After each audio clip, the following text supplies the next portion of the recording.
Shall we pray? Almighty God, who in your wisdom and goodness has appointed the office of rulers and parliaments for the welfare of society and the just government of men and women, we beseech you to behold with your abundant favor us, your servants, whom you have called to the performance of important trust in these islands. Father, let your blessing descend upon us here assembled, and grant that we may treat and consider all matters that shall come under our deliberation in so just and faithful a manner as to promote your honor and glory, and to advance the peace, prosperity, and welfare of these islands and of those whose interest you have committed to our charge. And this we beg in the name of Jesus Christ. Amen. May the grace of our Lord Jesus Christ and the love of God and the fellowship of the Holy Spirit be with us all evermore. Amen. Please be seated. The next item is the oath of allegiance. I would just like to ask Senator Simmons Wade to come forth and to take the Bible in your hand and to give the oath. Read the oath. I, Ianthea Grace Simmons Wade, do swear that I will faithfully and bear true allegiance to Her Majesty Queen Elizabeth II, her heirs and successors, according to the law. So help me God. And welcome. Please sign.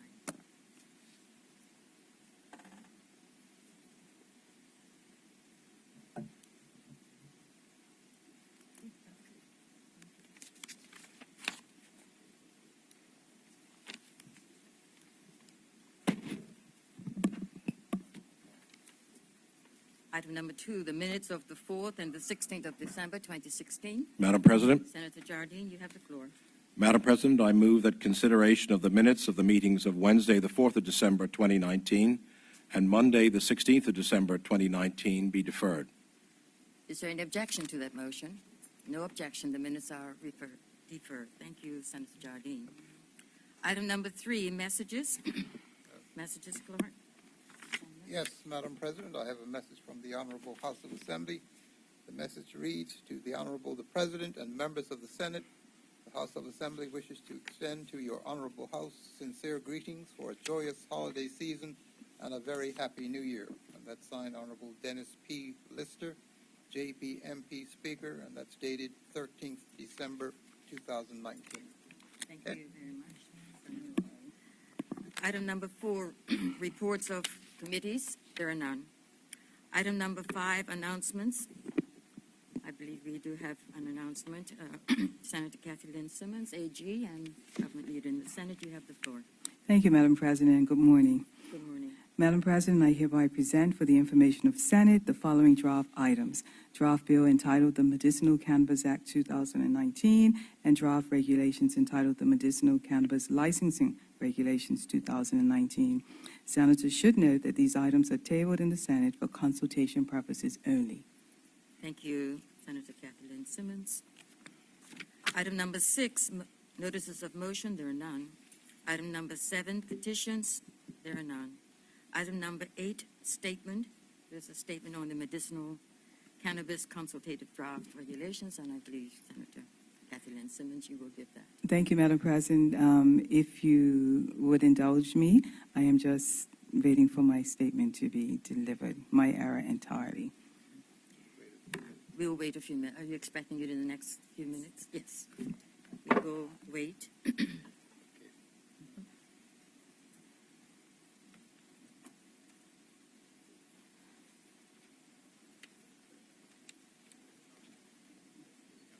Here they are.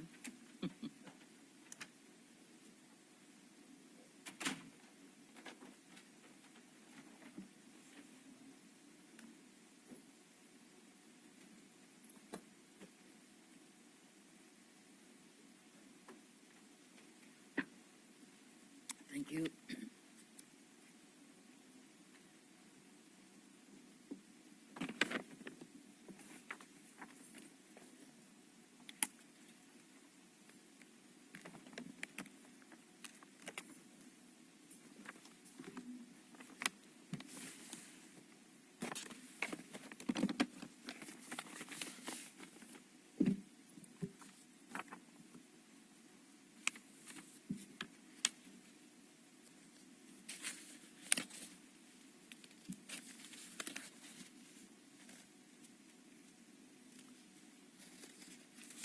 listening audience. The statements have arrived and they're just being dispersed.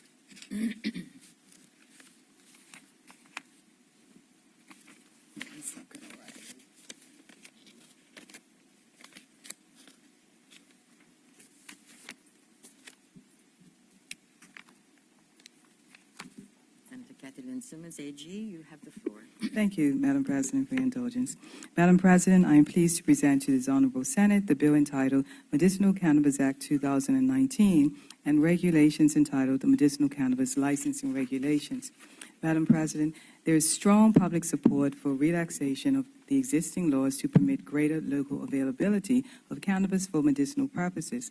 This government made a commitment in the 2018 speech from the throne to provide a scheme for access to medicinal cannabis as a therapeutic option for patients suffering from certain chronic illnesses.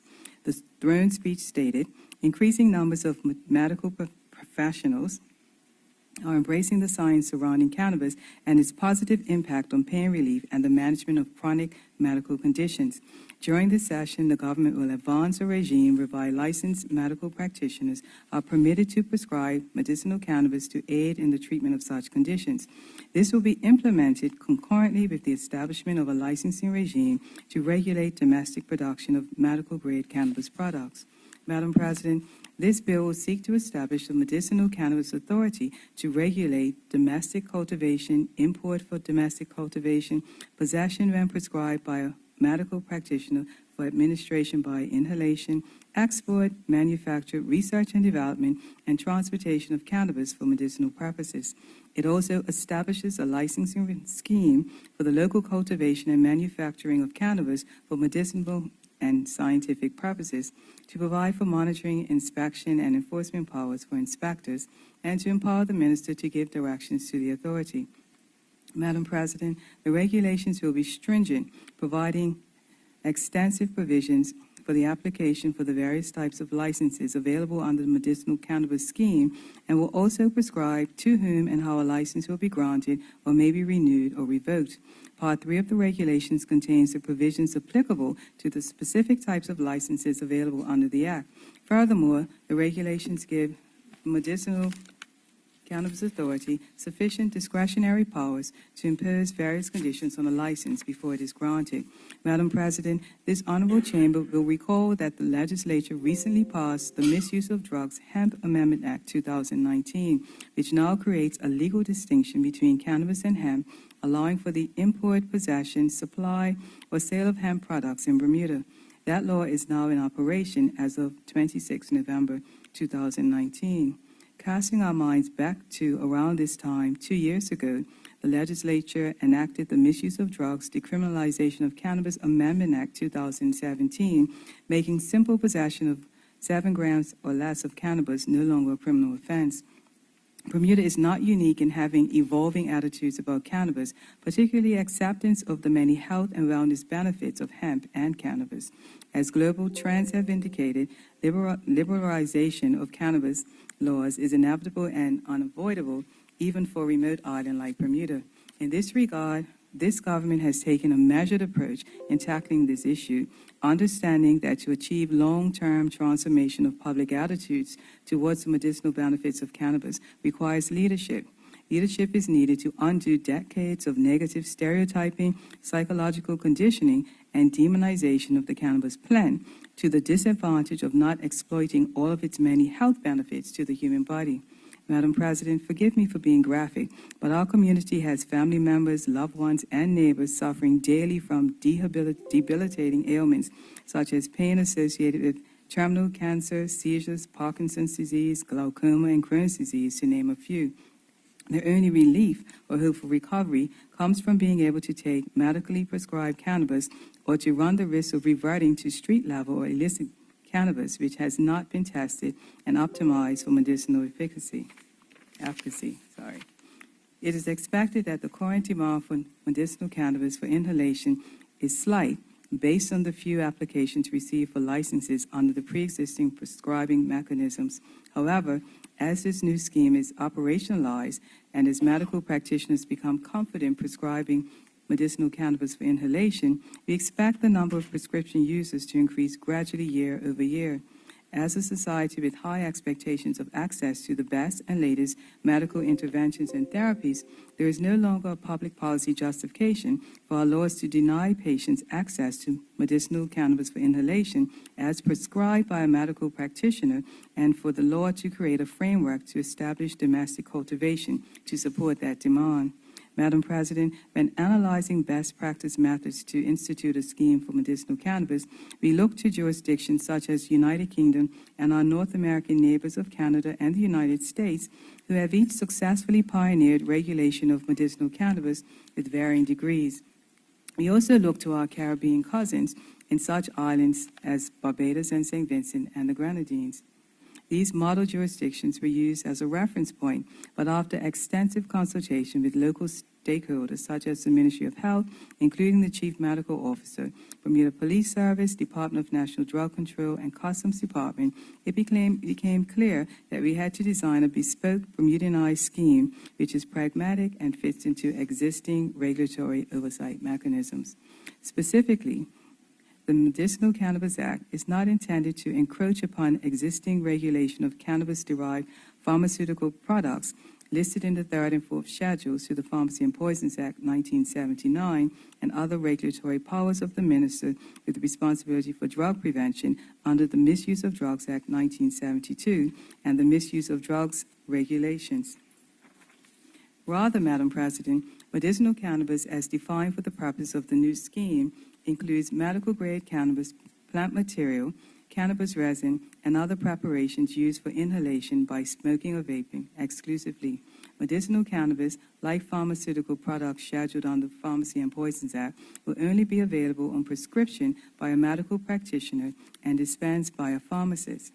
Madam President, turning to some of the detail in the bill, part of the responsibilities of the newly formed Medicinal Cannabis Authority will be to regulate and control the terms of access for patients to medicinal cannabis for administering by inhalation. Authorized use of medicinal cannabis by inhalation will be monitored by way of an identification card used by the authority, a central register, and mandated record keeping by medical practitioners. Patients in receipt of a prescription by a medical practitioner and who meet other qualifying criteria will be able to apply for an ID card which will permit them to use and carry their prescribed medicinal cannabis. Provision is also made to allow authorized caregivers to be designated by the patient to obtain an ID card so that a care provider can lawfully assist with obtaining and administering medicinal cannabis on the patient's behalf without committing an offense. Madam President, the Medicinal Cannabis Bill has been meticulously drafted to ensure it accords with Bermuda's international obligations to comply with the requirements of the International Narcotics Control Board, or INCB. The INCB is the independent and quasi-judicial monitoring body for the implementation of the United Nations International Drug Control Conventions. The conventions and the INCB standards establish a control regime that ensures the availability of controlled substances for medical and scientific purposes while preventing their illicit production, trafficking, and abuse. The INCB directs that all governments with established programs for the use of cannabis for medicinal purposes ensure that prescribing cannabis for medicinal use is performed with the competent medical knowledge and supervision, and that prescribing practices are based on available scientific evidence and consideration of any side effects. Madam President, in this regard, our medical practitioners and pharmacists are well versed in upholding prescribing standards of the cannabis-derived pharmaceuticals already available under existing laws. Thus, they are in good stead to continue to be guided by the legislative professional codes of conduct, inclusive of ethical standards, scope of practice, and standards of practice in prescribing and dispensing, whenever prescribing and dispensing medicinal cannabis for inhalation to authorized patients. Madam President, the proposed Medicinal Cannabis Authority will also regulate and control the import of cannabis for use by inhalation on prescription by a medical practitioner and import of cannabis intended to be cultivated locally for use by inhalation, also on prescription by a medical practitioner, and the local cultivation, possession, manufacture, and transport of cannabis for medicinal purposes. A licensing scheme authorizing permitted activities will allow eligible Bermudians and permanent residents or Bermuda registered companies to apply to the authority for a cultivation license to allow for the cultivation of medicinal cannabis for inhalation, an import license for the import of medicinal cannabis intended for cultivation of medicinal cannabis for inhalation, an export license for the export of medicinal cannabis cultivated locally, a manufacturing license to allow for activities relating to the processing and manufacturing of medicinal cannabis products, a research and development license to allow for the conduct of product-based scientific research, clinical trials, etc., relating to the development of medicinal cannabis and/or Madam President, scheme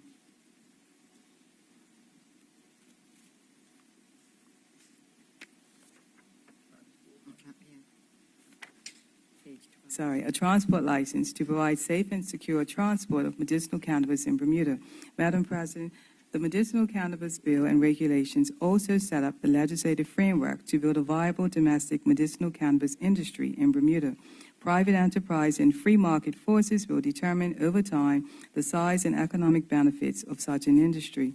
Assuredly, Bermuda's economic heritage allows us to capitalize on our strengths, such as size and ease to regulation.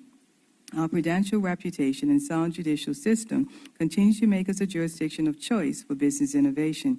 Homegrown innovations have spawned our world-class insurance and reinsurance sector and our range of international business offerings. This scheme creating a medicinal cannabis industry is no different. The vision is, if we build it well, they will come. Further, Madam President, this government is not only expecting to attract international investment under this new scheme, it is designed so that entry into the marketplace is also accessible to local enterprises and startups. Once the authority is established, it is anticipated that it will undertake such technical and expert consultation to inform additional regulations to support the Act. This includes setting the appropriate license fees so that there is diversity of entry points into the medicinal cannabis market. Accessibility to small and medium-sized enterprises is a priority, as it aligns with this government's mandate to spark entrepreneurship for economic empowerment. In this vein, the bill also provides that with the approval of the Minister of Finance, the authority may use a portion of its license fee revenue to assist licensees with training for cultivation of medicinal cannabis and to grant funding for scientific and medical research relating to medicinal cannabis. Madam President, it was a natural fit to include a social policy component in the medicinal cannabis bill. In addition to allocating funds to support licensees, the authority can also apportion part of its revenue to strengthening social programs for drug abuse, prevention, and treatment. This is a tangible measure to add value to some of the existing social programs run by charities who suffer under limited private sector donations and ultimately lessen their dependence on traditional government grant funding. Madam President, it is apt to quote Victor Hugo, the French romanticist poet and author, who once remarked, "Nothing can stop an idea whose time has come." In the light of this universal truism, the time has come for our community to continue frank conversations about the legacy impacts of the misguided and over-enforced criminalization of cannabis use. It goes without saying that we all know the particular demographic of our citizenry who bore the true cost of including cannabis in the perpetual war on drugs and the theories of why they were marginalized. The time has also come for us as a community to consider progressive and restorative ways to alleviate past injustices. This government is prepared to give action to words by committing to exploring policy options which can best achieve the legal expungement of past criminal records for convictions of simple possession of cannabis so that patients with convictions will be able to have the same levels of access to medicinal cannabis. We also want to preserve our young people's futures instead of allowing historic systems of inequality to write them off for having made one bad choice because of cannabis possession. Madam President, in full understanding of the passionate views held in respect of relaxation of cannabis laws generally and differing opinions of medical experts on the efficacy of medicinal cannabis, I am presenting this bill and regulations today as public consultation drafts. Public consultation is meaningful at this stage because now that a draft framework is fleshed out in legislation, we hope it encourages constructive feedback and comments rather than fueling polarizing arguments in the abstract. I implore all sectors of society, not just interest groups and entrepreneurs, but all Bermudians to take time to read and comment on this bill and regulations. Instructions on how to submit comments and feedback will be available on the government web portal, www.gov.bm. We will review and analyze the comments to optimize the bill and regulations before they are tabled in the legislature. Madam President, I can confidently say that this bill and regulations will fulfill this government's promise to deliver new mechanisms for lawful access to medicinal cannabis by way of a prescription from a medical professional and dispensed by a pharmacist, whilst also satisfying Bermuda's international obligations. The scheme will also include significant regulation and controls to prevent abuse of the domestic medicinal cannabis scheme. Thank you, Madam President. Thank you, Senator Kathleen Simmons, AG. Item number 9, introduction of bills. There are none. Item number 10, the first reading of public bills. There are none. Item number 11, first reading of private bills. There are none. Item number 12, question and question period. This is an opportunity for senators to ask questions on the statement that just has been read by AG. Would any senator care to ask any questions on the statement? Senator Robinson, you have the floor. Thank you, Madam President. Just one question. I know that we are considered as, latecomers to this particular industry, so I was just wondering if We can't hear you. Can you talk into talking to the mic? I know that we are relatively, considered latecomers in this industry, so I just wanted to ask if, there were any means or methods to kind of accelerate us with our competition who have kind of put this sort of legislation in place before us. Kathleen Simmons? We are not in competition with other jurisdictions. There are components of this scheme that may not be in other jurisdictions, and as we go along the consultation process, we may find that our ultimate regulatory regime differs from other jurisdictions, and that's why we try to Bermudianize, notwithstanding that we've used frameworks from other jurisdictions who have already implemented this scheme. Would any other senator care to ask questions on the statement? No, then we'll move along. Item number 13, orders of the day.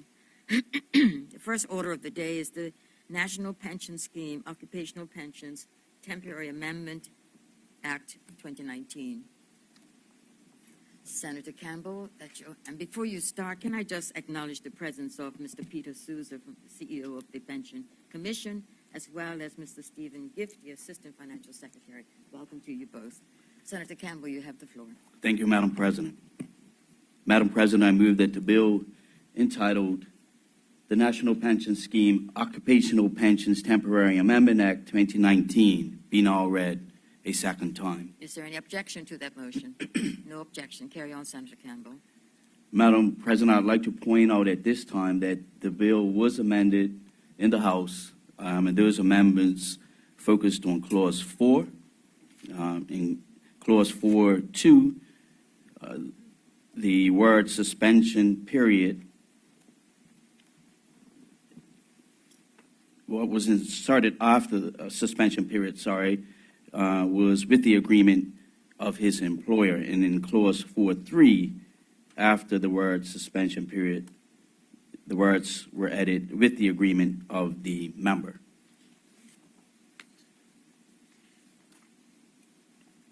Madam President, I am pleased to provide for the consideration of the Senate the bill entitled the National Pension Scheme Occupational Pensions Temporary Amendment Bill 2019. The purpose of the bill is to allow for the voluntary suspension of 2% of employee and employer contributions for a 2-year period. Madam President, the senators will recall that on December 4th, the Senate passed the bill entitled the National Pension Scheme Occupational Pensions Amendment Act 2019. That bill provided for a number of significant policy and regulatory objectives, and the more significant amendments were as follows.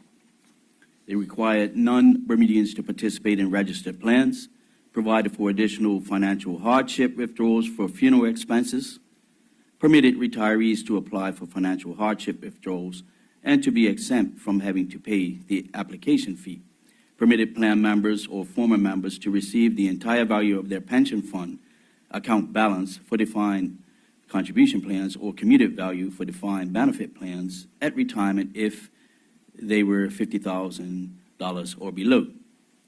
It provided for the ability of plan members at retirement to receive up to 25% of the value of their pension fund account balance for defined contribution plans or commuted value for defined benefit plans as prescribed in the regulations for those with balances of greater than $50,000. It introduced regulatory fees payable by plan administrators, changed the 2-year vesting of contributions to 1 year, provided for the Minister of Finance to introduce regulations to control the fees charged to plan members, introduced monetary penalties for noncompliance by plan administrators and other related persons. It provided for certain exemptions for multi-employer plans, included all bonuses in calculating the amount of pension contributions, required employers to maintain specified payroll and employee-related information, and the failure to do so was made an offense, introduced the payment of interest by employers on their late pension contributions, and in order to reduce plan expenses for small plans, increased the requirement for audited financial statements for plans from $1 million to $3 million, and lastly, introduced greater oversight of plan trustees and their specific fit and proper standards. Following the passage of that bill, the Minister of Finance reminded those that sit in another place that this bill had been tabled as the government recognized that some employees are under increasing financial hardship and employers are facing increasing costs of doing business. Madam President, as mentioned above, the purpose of this bill is to provide for employers and employees currently participating in plans under the Act to voluntarily suspend 2% of their required pension contributions into their national pension scheme plan for a 2-year period. Madam President, by providing such relief for employees and employers, participating employees will see their take-home pay increase by 2%, and participating employers will also benefit from reduced operational expenses, i.e. 2% of payroll. Madam President, ensuring adequate, secure, and sustainable pension provisions for our population is an important feature of this administration's manifesto, and this temporary action should in no way question the government's commitment to this mandate. Madam President, it is important to sustain jobs as our economy attempts to recover. There was a time not so long ago when companies did not have to provide pensions for their employees. Now they do. However, we must recognize that employers are under pressure, and as our economy is attempting to recover, we must reduce pressures on companies. Madam President, this is a temporary measure that will provide temporary relief to employers and provide additional income to employees. Additional income to employees provides stimulus for our economy. Stimulus leads to growth and creates jobs, and that is what our economy needs. Madam President, this is voluntary, and employers and employees can still contribute to their funds if they wish. This amendment will also complement the financial hardship provisions introduced by the government to assist needy employees in managing their financial affairs. Madam President, if the suspension of contributions is taken up across the private sector, it will provide both relief and stimulus to families and businesses. The stimulus to the economy will be generated if some of the savings is converted to consumer spending in the local economy and business investment in infrastructure and improvements. Madam President, during the debate, the Minister of Finance provided stats that were provided by the Pension Commission. For the sake of good order, and just to show how much funds are under investment in the various plans, I provide this information again. As at the 31st of December 2018, the statistics are as follows. 25,386 estimated plan members. The number of plans, 3,065. 3,050 defined contribution plans, and 15 defined benefit plans. Approximately US $2.98 billion of assets and plans, 568 self-employed plans, 6 approved third-party plan administrators, and US $785 million of assets in local prescribed retirement products. And lastly, Bermuda $28.79 million in total financial hardship payments since inception in 2010. Madam President, pensions provided under the National Pension Scheme Occupational Pensions Act 1998 represent the second pillar of Bermuda's pension arrangements, with the first pillar being the basic pensions received from our social insurance scheme, the Contributory Pension Fund. It is important to note that Bermuda is one of the few jurisdictions in which the provision of occupational pension plans is mandatory. And compared to most developed countries, the provision of pension plans by the private sector is very high, as nearly all Bermudians and their spouses who are employed have a private sector pension plan. The scope has been expanded further with the amendments of December 4th, which required a segment of non-Bermudians to participate in registered plans.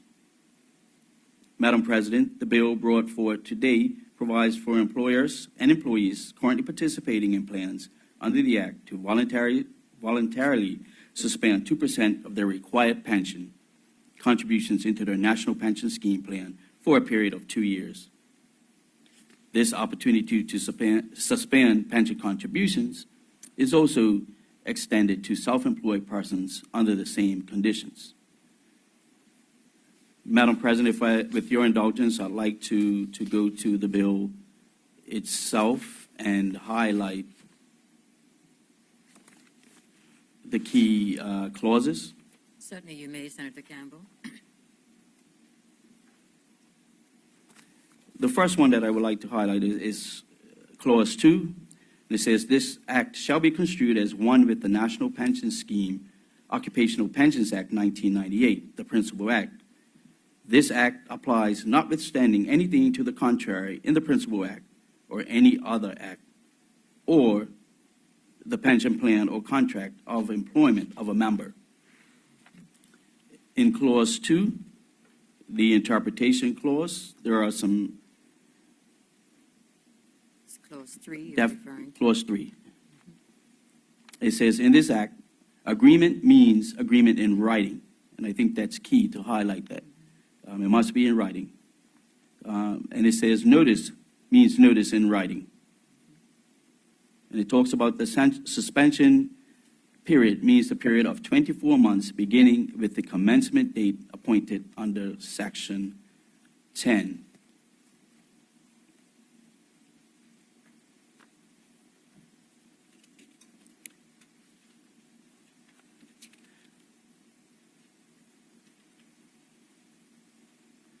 Again, if we jumped on to Clause 7, it says an employer shall not suspend any employer contributions under Section 4 or 5 if he has any outstanding employer contributions due and in arrears, or member contributions deducted but not paid into the fund in respect of any period of service before the suspension period.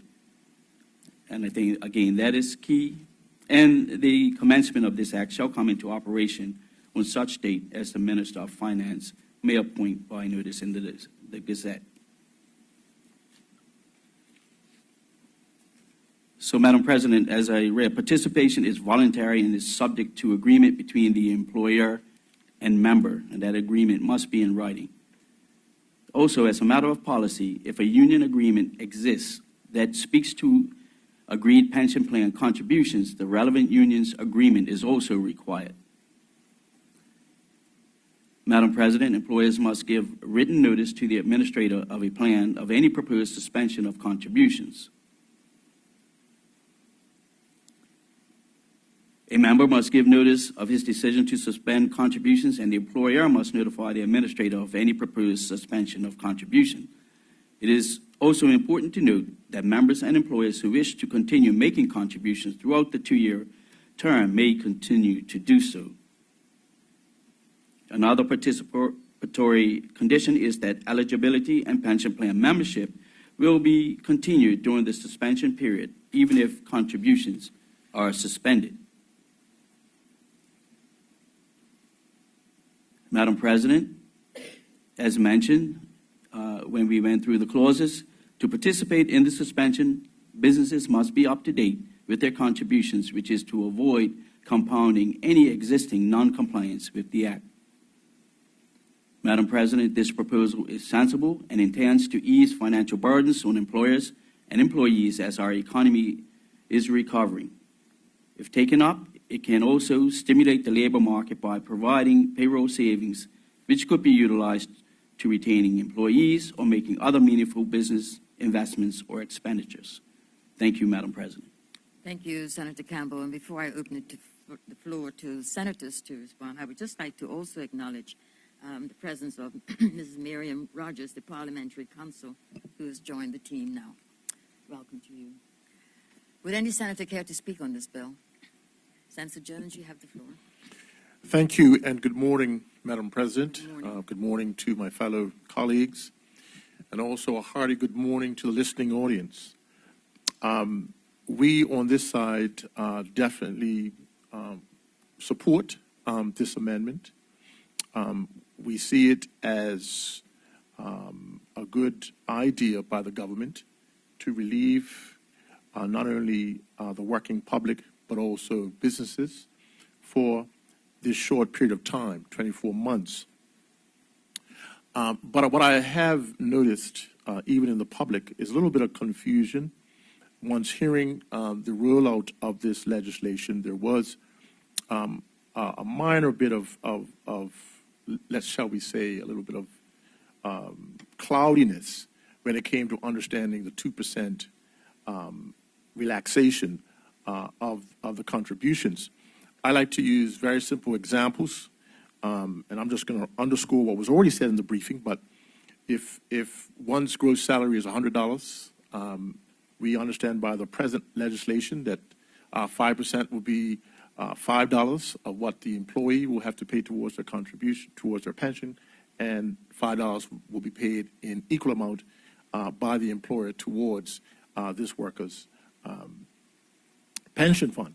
The legislation that's now being put through as an amendment of a 2% savings for the 2 years, for that similar $100, it will be mandatory for the employee to pay $3 of that $100 and the employer to pay the matching $3. I know that sounds as simple as possible, but having been stopped on the streets and people asking me about it, I thought it was incumbent upon me, even in this chamber, to try and make it as simple as possible.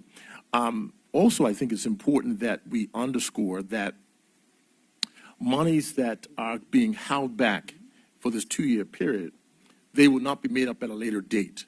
It will be reflected in the 2-year shortage of 2% of this amount going to your pension fund.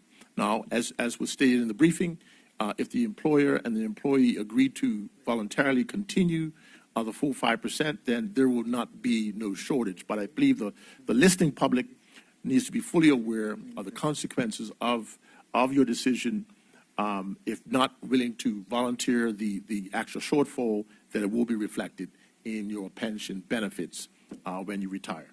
And with those few words and our support of this amendment, I thank you, Madam President. Thank you, Senator Jones. Would any other senator care to speak? Senator Jardine, you have the floor. Thank you, Madam President. Good morning, listening public, and good morning, Madam President. I've obviously given this quite a bit of thought, as I did in the previous piece of legislation that we debated and passed some 3 weeks ago. And as has been stated by Senator Campbell, one of the key changes that occurred in the last piece of legislation with regards to pensions that we approved was the 25% withdrawal, value withdrawal from pension plans upon retirement. And as I stated at that time, I was not in favor of that at all. My reasons for stating it then are as they are now. And that is, a pension plan is established so that when people retire, at whatever age is eligible for them to retire, there is money there for them to enjoy in their retirement, whether it's 10 years, 20 years, or 30 years. By allowing lump sum withdrawals, as was the case in the previous piece of legislation, which I obviously cannot debate again here, and further here, allowing not deferrals, but allowing pension plans, or I should say contributors to pension plans, both employers and employees, to, for a period of 2 years, forego any contribution, is a similar sort of thing because, as Senator Jones has just said, those contributions are lost forever. Obviously, an individual can make their own voluntary contributions at a later date if they wish to top up their fund, but there is no requirement to do so. And instead of using the $100 example, I use something perhaps a little more realistic of $60,000 a year and assume somebody has a $60,000 a year salary. What we're looking at here is the loss of $4,800, almost $5,000 over that 2-year period of both employer and employee contributions. And of course, that number is larger if you allow for any income or investment to be earned on that money over that 2-year period, and in fact along the whole period until they retire. So I think it's important for the listening public to clearly understand that if this is permitted, those contributions are gone forever. Now, the one fly in the ointment, if you will, on that is, of course, for defined benefit plans.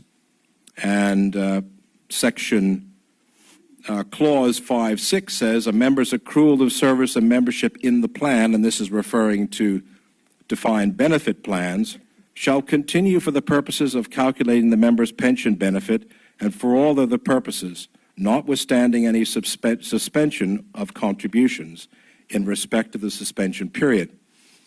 So the way I read that is that for those with defined benefit plans, the employer and employee can opt out of making any contributions for 2 years, but it doesn't impact or affect the amount that they will receive on retirement because the way I read that section, their period of working doesn't cease during that 2-year period. That is still part and parcel of the calculation of their pension upon retirement. So, Madam President, I have real concerns about this sort of thing occurring with regard to the National Pension Scheme. Yes, I understand that all of us are feeling the pinch in terms of additional costs, additional taxes we're having to pay, additional costs for a whole variety of things. But I think to use suspension of pension contributions as a way to compensate for that is a road that I would not wish anybody to travel down. And so I'm not in support of this legislation at all. I think it sets a continually bad precedent to play with people's pensions. It sounds good now, but when you retire and you're looking for money to live on for hopefully another 20 or 30 years, even this small amount, which will grow over a period of 30 years of additional work life, for example, is not something to be sneezed at. I also share the concern about the wording of Clause 4, and that's suspension of contributions, defined contribution benefits. And I just want to take a minute to talk about that, because if you read Clause 4.2, it says, a member may suspend 2% of the contributions. And I think that's key. 2% of the contributions which he is required to make. Now, perhaps I'm interpreting this somewhat literally, but to me, that means 2% of the 5% that an individual has had to contribute. And I know this has been debated in another place at some length. And perhaps I'm being too literal here. But to me, it's reducing the rate of contribution from 5% to 3%. And so that is a concern that I certainly share, and that has been mentioned before as well. Now, there may be some, shall I say, drafting, reading which I've missed here. And certainly it's been made clear today that it is not 2% of the 5% amount, but rather reduction in the rate from 5 to 3%. But when I read this particular bill, I read it in a different way. Perhaps that's just the accountant in me, but I look at this and I think, well, what are we really getting at here?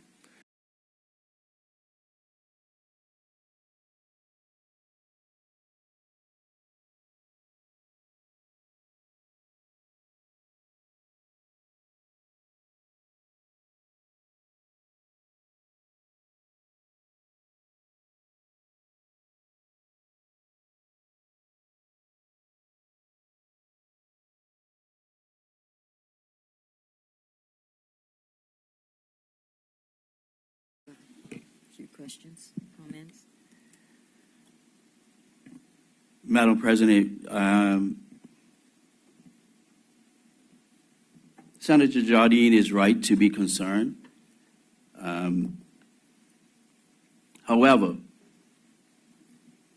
what we must not forget, those employees who do not need to suspend their contributions don't have to do anything.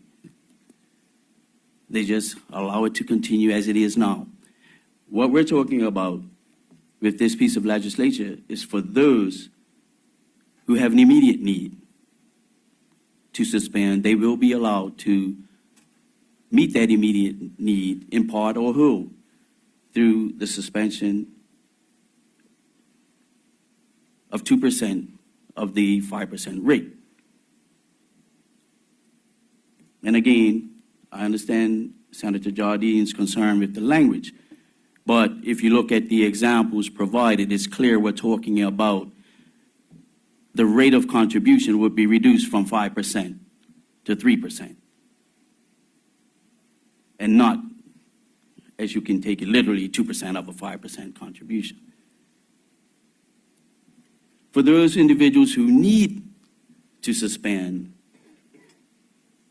to meet immediate needs, that's what we're talking about.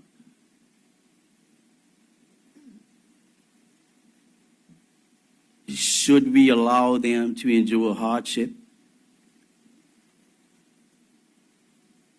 by not allowing them to suspend the amount, to make them, to withdraw or not contribute, the 2% and alleviate that hardship today?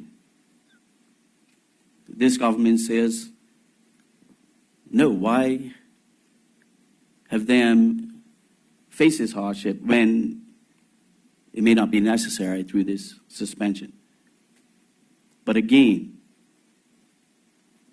the legislature requires those who do not need to suspend to do absolutely nothing. It's voluntary. There's little consolation if I have a need today to know that I might get $22,000 more times whatever the growth rate is in 15, 20, 30 years' time, Madam President, if I have a need today. There's little consolation. I'm not looking that far ahead. But the legislature does require you to still contribute the 3%. So it's not a total suspension. And we need to keep that in mind. This is for people who have a need today. If I'm thirsty today, it means nothing to me that I'll have water next week, Monday, because I'm thirsty today. So with that, Madam President, I move that the bill entitled the National Pension Scheme Occupational Pensions Temporary Amendment Act 2019 be now read a second time. Is there any objection to that motion? No objection. Carry on, Senator Campbell. Madam President, I move that Standing Order 26 be suspended in respect of this bill. Is there any objection to that motion? No objection. Madam President, I move that the bill entitled the National Pension Scheme, Occupational Pensions Temporary Amendment Act 2019 be now read a third time. Is there any objection to the third reading? No objection. Madam President, I move that the bill do now pass. It has been moved that the bill entitled the National Pension Scheme, Occupational Pensions Temporary Amendment Act 2019 do now pass. Is there any objection? Is there any further objections? There is one. Senator Jardine. No, then the bill is passed. Thank you, Senator Campbell, and thank you. Thank you, Madam President.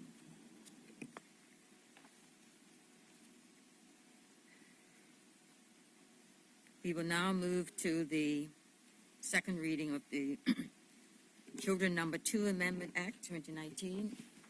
Senator Campbell's. No, sorry. Madam AG, I beg your pardon. Thank you, Madam President. Senator Kathleen Simmons, you have the floor. Madam President, thanks. I move that the bill entitled the Children Number 2 Amendment Act 2019 be now read a second time. Is there an objection to that motion? No objection. Carry on, Senator Simmons, AG. Thank you, Madam President. Allow me to present to this Honorable Senate this bill entitled the Children Number 2 Amendment Act 2019. I am keen to note that for the last 2 years, the Director of Child and Family Services and designated children's officers have been challenged by both public and private schools on whether they have the authority to come onto school premises to conduct an investigation into alleged abuse or neglect of a child without a member of staff present. This has occurred despite the director, his designate, or children's officer providing school officials with the legislative authority under Section 42 of the Children Act 1998. Such actions have hindered the department's investigations, which causes delays in the protection of our children, putting them at risk of additional harm and distress. Madam President, for clarity, the Department of Child and Family Services Intake Section is tasked with the responsibility of conducting such inquiries under Section 42 of the Act. The purpose and accountability framework of the Intake Section is to assess all reported referrals, which may require inquiries and investigations to be conducted by the Department. Intake is a critical component of DCFS's structure that provides child protective services while ensuring the following. 1. DCFS's main point of contact or hub for reporting concerns regarding children, which precipitate investigations and assessments. 2, to provide information to mandated reporters and the general public regarding the services available by and through DCFS. 3, to initiate help for identified families and children. And 4, to provide timely and appropriate measures directed toward ensuring the child's safety and preserving the family structure as much as possible and practical. Madam President, by way of advising on the importance of these amendments, I emphasize that in 2017 alone, 1,222 new incidents of child abuse or neglect were reported to the intake section of the Department of Child and Family Services. In 2018, there were 1,142 similar new incidents. These are incidents where a child is suffering or is likely to suffer significant harm at the hands of an abuser, which can include physical and/or sexual abuse, verbal abuse, and/or neglect. Madam President, despite the negative allegations circulating about this structured and professional department and its adept personnel, already between January and September of this year, the department has received 785 new reports of allegations of abuse against a child. All of these are thoroughly investigated, and all available resources are utilized to address and combat the problems identified.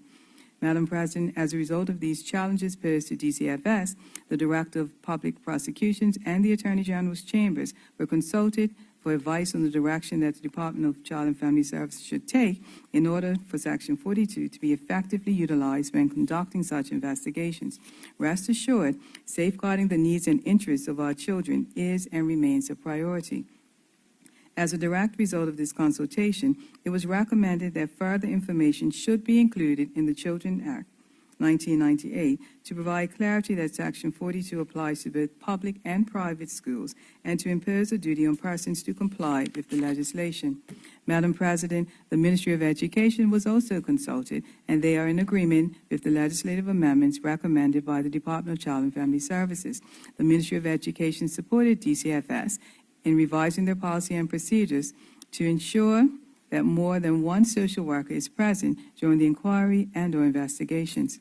Their position was also to ensure the amendments reflect the collective responsibility required under Section 42 of the Act to A, ensure school officials at public and private schools and tutorial sites are informed of the process that DCFS will use when conducting inquiries under Section 42 of the Act, and B, to ensure cooperation and collaboration exists between public and private schools and tutorial sites with the department when investigating suspected abuse or neglect of a child in order to act in the best interest of the child by protecting them from harm. Madam President, for this reason, the bill is intended to enhance the existing legislation by providing clarity in 3 ways under Section 42 of the Act. The first is that the Director of the Department of Child and Family Services or designate may require persons to give them access to a child in order to conduct an inquiry where there has been a report. Secondly, to impose a duty on persons to comply with a requirement given by the Director, and finally, a penalty for failing to comply with that requirement. Thirdly, there have been consequential amendments made to the Education Act 1996 and Education Rules 2006. These amendments will be elaborated on during this presentation. Madam President, Clause 2 of the bill inserts a new subsection 3A, clarifying that the Director may conduct an inquiry at a public or private school, tutorial site, or other educational facility referred to under the Education Act 1996, or at any place providing extracurricular social or community activities for children. Madam President, the amendment that authorizes the Director to conduct inquiries under Section 42 of the Act at any place providing extracurricular social or community activities is to ensure the Department is able to facilitate inquiries beyond the school day, for example, during the weekend or on holidays. This amendment will further ensure inquiries are conducted in a timely manner to reduce an added potential risk of harm to a child. Madam President, currently when the Director or designate is conducting inquiries under Section 42, he may, under Section 42A, require a person to assist him with such inquiries.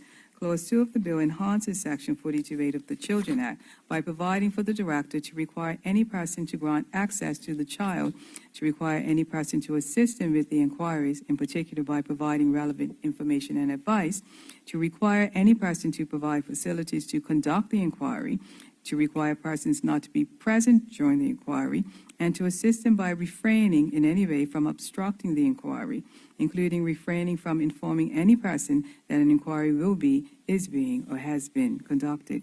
This amendment sets out what is expected of persons when the Director is conducting inquiries under Section 42 of the Children Act.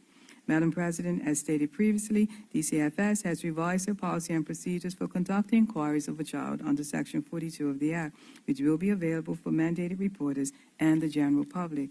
This document sets out the process that includes the interviewing procedure the Director or his designate will follow. Madam President, if it is deemed necessary for the Director or his designate to conduct an inquiry of a child at school, tutorial sites, and social and community organizations, it must be done in the presence of at least 2 representatives of DCFS, i.e. the Director or designate and a children's officer, or conversely, 2 children's officers. The following interviewing procedures will be followed. The Director or children's officer will contact the officials of school or tutorial site, supervisor or owner responsible for the extracurricular, social, or community activities via email or phone prior to their arrival to inform them that they will be conducting an inquiry under Section 42 of the child in question. The officials of school or tutorial sites, supervisor or owner responsible for the extracurricular, social, or community activities will provide contact information and the address for the parent or guardian of the child, provide the contact information and address of the child if different from the above information provided, assist the Director or children's officer by 1, providing a private, suitable space to conduct an inquiry of the child that is free from distractions, 2, bringing the child to the identified space where the inquiry will be conducted, 3, providing additional support for the child as required, such as a translator or assisted technology, and 4, offer support to the child during the interview process if requested by the Director or children's officer. D, inform the parent or guardian of the child in question to contact the Director or children's officer if inquiries have been made directly to the school concerning the matter, and E, keep all information obtained about the case confidential. Madam President, due to the obstructions the department faced when conducting such investigations and the harm a child could experience as a result of such delay, the bill introduces an offense and penalties under Clause 3, which amend the Children's Act 1998 by inserting the new Section 42A. Introducing this offense, a person is aware from the outset if they fail without reasonable cause to comply with the requirements imposed by the director under Section 42A, they may be guilty of an offense under Clause 3. The penalty provision under Clause 3 is a maximum fine of $3,000. The fine not exceeding $3,000 was introduced to deter any person from failing to comply with the director's requirements in order to avoid delay in conducting inquiries of a child under Section 42. This penalty was derived to align with sanctions under the Children Act, which provide consistency throughout. Madam President, Clause 4 of the bill allows for consequential amendments to the Education Act by introducing Section 68A. Section 68A provides for the director or his designate to conduct an inquiry under Section 42 of the Children Act at a school, tutorial site, or other educational facility without a person being present. The intent is to allow inquiries to be conducted by the director or children's officers in private. This will prevent persons interfering with the investigation process by intimidating a child who is being interviewed by the director. This has had a negative impact on the inquiry process in the past. Also, a consequential amendment has been made to the Education Rules 2006 under Clause 5 of the bill. This amendment provides clarification that an investigation under Rule 25 does not include an inquiry conducted by the director under Section 42 of the Children Act, 1998. Madam President, DCFS wants to ensure that school officials and operators of tutorial sites, extracurricular school or community activities adhere to the process and procedures that the department must follow to ensure that the welfare of the child is paramount when an allegation of abuse or neglect of a child is reported. In light of this, DCFS is committed to educating mandated reporters and the general public on these amendments. Thank you, Madam President. Thank you, Senator Kathy Lynn Simmons, AG. Would any senator care to speak on this bill? Senator Jones, you have the floor. Thank you, Madam President. First and foremost, let me give encouraging words and complimentary words for the fine people that work in the Department of Child and Family Services. Their job is not easy.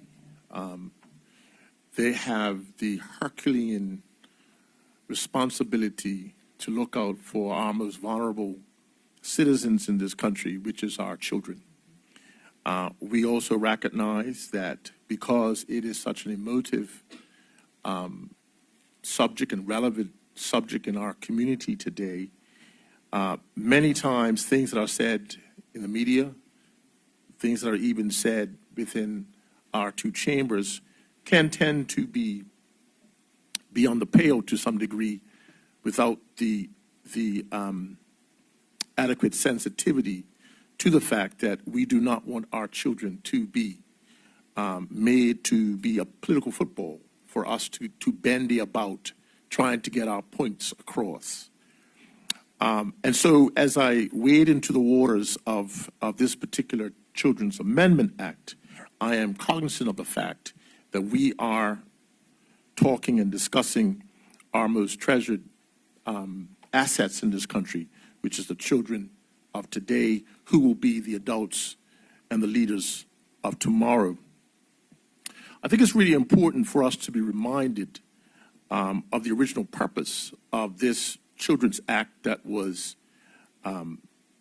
launched back in 1998. I believe it was one of the red letter pieces of legislation that was put through by the PLP government when they began governing this country.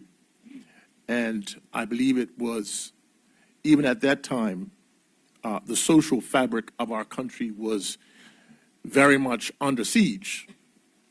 And the administration of that time and of that era, I believe, were very wise to put this particular legislation together back in 1998, 21 years ago.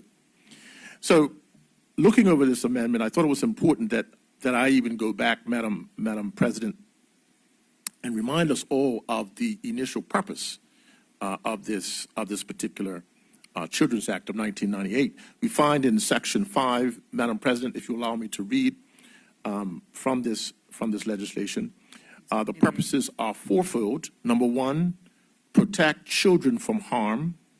Number two, promote the integrity of the family. Number three, provide protection for the rights of children amongst persons who have regular contact with children. And four, ensure the welfare of children. So the drafters of this legislation made it quite clear, and from the onset were emphatic about the purpose of this particular legislation. Above everything else, above every other consideration, the paramount and most predominant drive for not only the Department of Child and Family Services, but this community at large, is to protect and to safeguard our children. Now, this amendment gives a number of different powers to the Director of the Department of Child and Family Services, which I think are good. We realize that it puts a few more tools in the toolbox of the Director and her team in being able to get right to the issues with the children without delay. I think that's very important.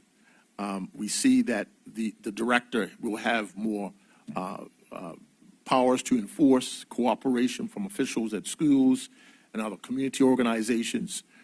And I must say, I listened very intently to the brief, and I don't know if it's possible, but I was really listening to see if there were some examples of the challenges.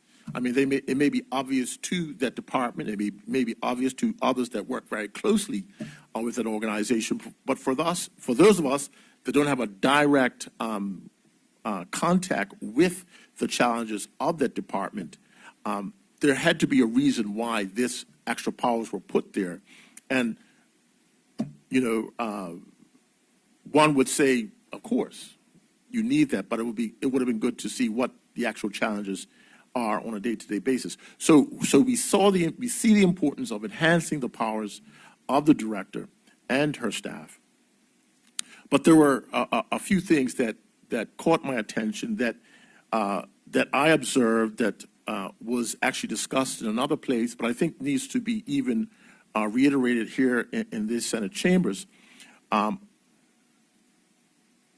the powers that have been given to the Director, we find that the Director and the children's officers have the power to deny persons access to the inquiry session.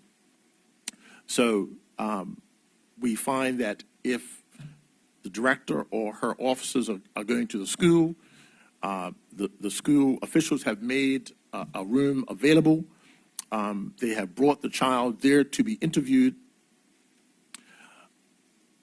That Director has the power to deny parents to be able to come and be there with the child while they are being interviewed.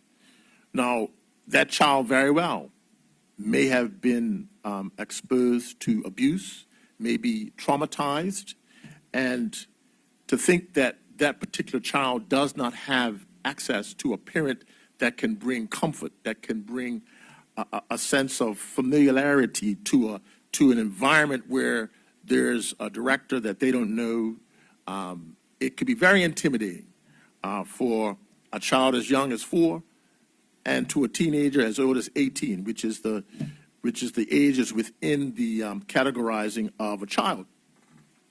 And also that means that that Director or children's guardian, children's officer, can also keep a legal guardian, someone that can bring counsel to that child away from that environment. Now, again, we don't know all the intricate details of what our officers at that that department has to face, clearly there must have been examples of where their investigation was impeded by parents that may have been the perpetrator or for whatever reason. So we ask ourselves, why are those two powers important for the director? So a little bit of more clarity and even a little bit more of a detailed explanation would be very helpful. Now, we know that the purpose is to protect the child from harm. I'm a parent. I put myself in the place of a parent. If my child was being questioned by an officer in her school, I would want to know, definitely. I would want to know if they're preparing to interview her, if it was ongoing and they had to call me while they were doing it. I would want to know, definitely. In Section 15, Subsection 1 and 2 of the Children's Act of 1998, and if I can read that, Madam President. Certainly, you may, Senator Jones. Subsection 1 says, where under this act a child is brought before the court, the parents of the child shall, and I underscore shall, attend at the court during all stages of the proceedings unless the court is satisfied that it would be unreasonable to require their attendance. Subsection 2 says the court, for the purpose of enforcing the attendance of a parent, has the same powers as a court of summary jurisdiction to enforce the attendance of witnesses. So we see that later on in this particular legislation that parents can be forced to come to court for court proceedings involving their children, and no and ifs or but, the court in their wisdom sees it necessary for the parents to be there for any stage of the proceedings in court. But yet, at the beginning stage of a potential court case, the parent can be held back and away from being able to be there for their child. I think it doesn't match up. If the parent's attendance in court is so important and paramount, would the parent's attendance at an interview session, an inquiry session, be equally as important? So I think those two scenarios aren't meshing together well. You know, and also consider a child, let's say that's 16 years old, that has been called to the principal's office or a room there in the school to meet with the director of the Department of Child and Family Services. And let's say they're asked to give some answers for a situation that they're a part of and there's a possibility of abuse. The director can also prohibit someone from the legal fraternity from being there as well. I'm just going to pull an example out of the hat. For example, let's say if a 16-year-old is found with a computer from out of the school. Let's say that they were given permission to take that computer, but the security guard wasn't aware of it. As far as they saw this young 16-year-old walking off the property with a laptop computer that, in their estimation, doesn't belong to them. But that teenager was given permission. So in the toing and froing of that laptop, let's say there's an altercation between that security guard and the teenager. Clearly, that's a situation that needs to be checked out. So let's say in the ensuing inquiry that's made, lots of things come out of the conversation. Did you take the laptop? Did you steal it? You know, why did the security guard have to be so aggressive and forceful with the teenager? So we've got a potential legal situation that's come up. The director may not feel at that time that it's discretionary that anyone from the legal fraternity be there. That is a potential problem, that if there was an allowance for people within the legal fraternity to be there can definitely, Madam President, alleviate a potential problem that can be escalated. Also, Madam President, I was also inquiring about the consultation that was carried out to put this amendment together. We understand that that the good people there at the Department of Child and Family Services, they were able to put together a brief that modeled the examples within the UK and then with Canada, which is a good thing. My question would be, and I would like to see if I can get an answer for this, were there other organizations within the island, for example, SCARS or the Family Center? These are help organizations that deal directly with children, have to deal with the sensitive challenge of dealing with young children in situations where they've been abused. I would be curious what their comment and what their feedback was to the ministry in regards to dealing with children that have to undergo an interview without having their parent there or without having legal counsel. We also are pleased, I believe, and happy, and Madam AG was able to recite to us the numbers of reports of child abuse over the last 3 years that have been trending down. I believe that the entire community can take heart that those numbers are declining. And I think it's worth repeating again. In 2017, the reports of child abuse was 102 per month. 2018, 95 per month. And then in the 9 months through 2019 was 87 per month. And I think that's something that we can applaud. But it also raises the question, is this downward trend in reported incidents of abuse a demonstration of the decrease in abuses, or has the public lost trust in the department based on the cloud of stories that have been bandied about the public? Now, I am not a fan of a lot of the stories that the Daily Royal Gazette gives. I always question, are the people that write stories about this country, do they have the best interests of the country at heart?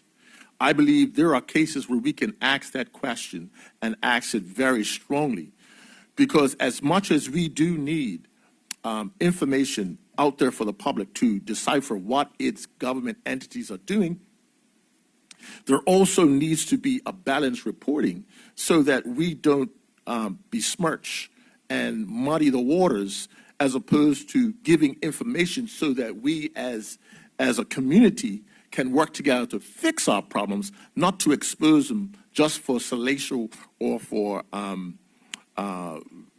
opportunities to expose and embarrass the community. So I always look at these stories with a grain of salt. The title of their series was Who Cares? Well, I say I care.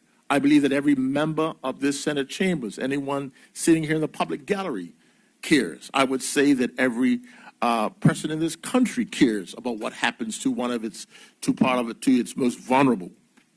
So answer to that question is very simple. All of us care. We all have a part to play. We know that there are different ways to solve the problematic issues that plague our children and the family and the social fabric of this country, and people contribute to the solutions in various ways. We in this chamber, we're tasked with drafting legislation, approving it, reviewing it, that's going to better give our people the tools to safeguard our children. So I think that's a very important part that we play. So, but with this cloud of unsurety, and shall I suggest a possible erosion of trust and confidence in that particular department, and the opposition, we on this side, we have tried our best not to wade too deep into the waters and sort of inflame an already emotive topic. But we've just called out for an independent inquiry. We do believe that with the challenges that face that department and with the stories of our children that we've read and seen, that an independent inquiry would be the way to go. Now, I also read or listened to the briefing very carefully that during the interview process and inquiry process, Madam President, of our children that's executed by the department, that their policy is to have the director and a children's officer or 2 children's officers. Now, that is the policy, I believe, that is. But I think it should be enshrined in the legislation. I think it should be hard-coded so that it is beyond thought, beyond a director having to make a decision, short notice, and him or her not have to toy around with the idea, do I not do it in the interest of time and delay? That would take away all of the ambiguity, and I believe it will take away the gray area of ensuring that when these inquiries are done, there's sufficient bodies and persons there to protect the child and to protect the director as well and her staff. So with those brief words, Madam President, I believe that our most treasured assets in this country is our children.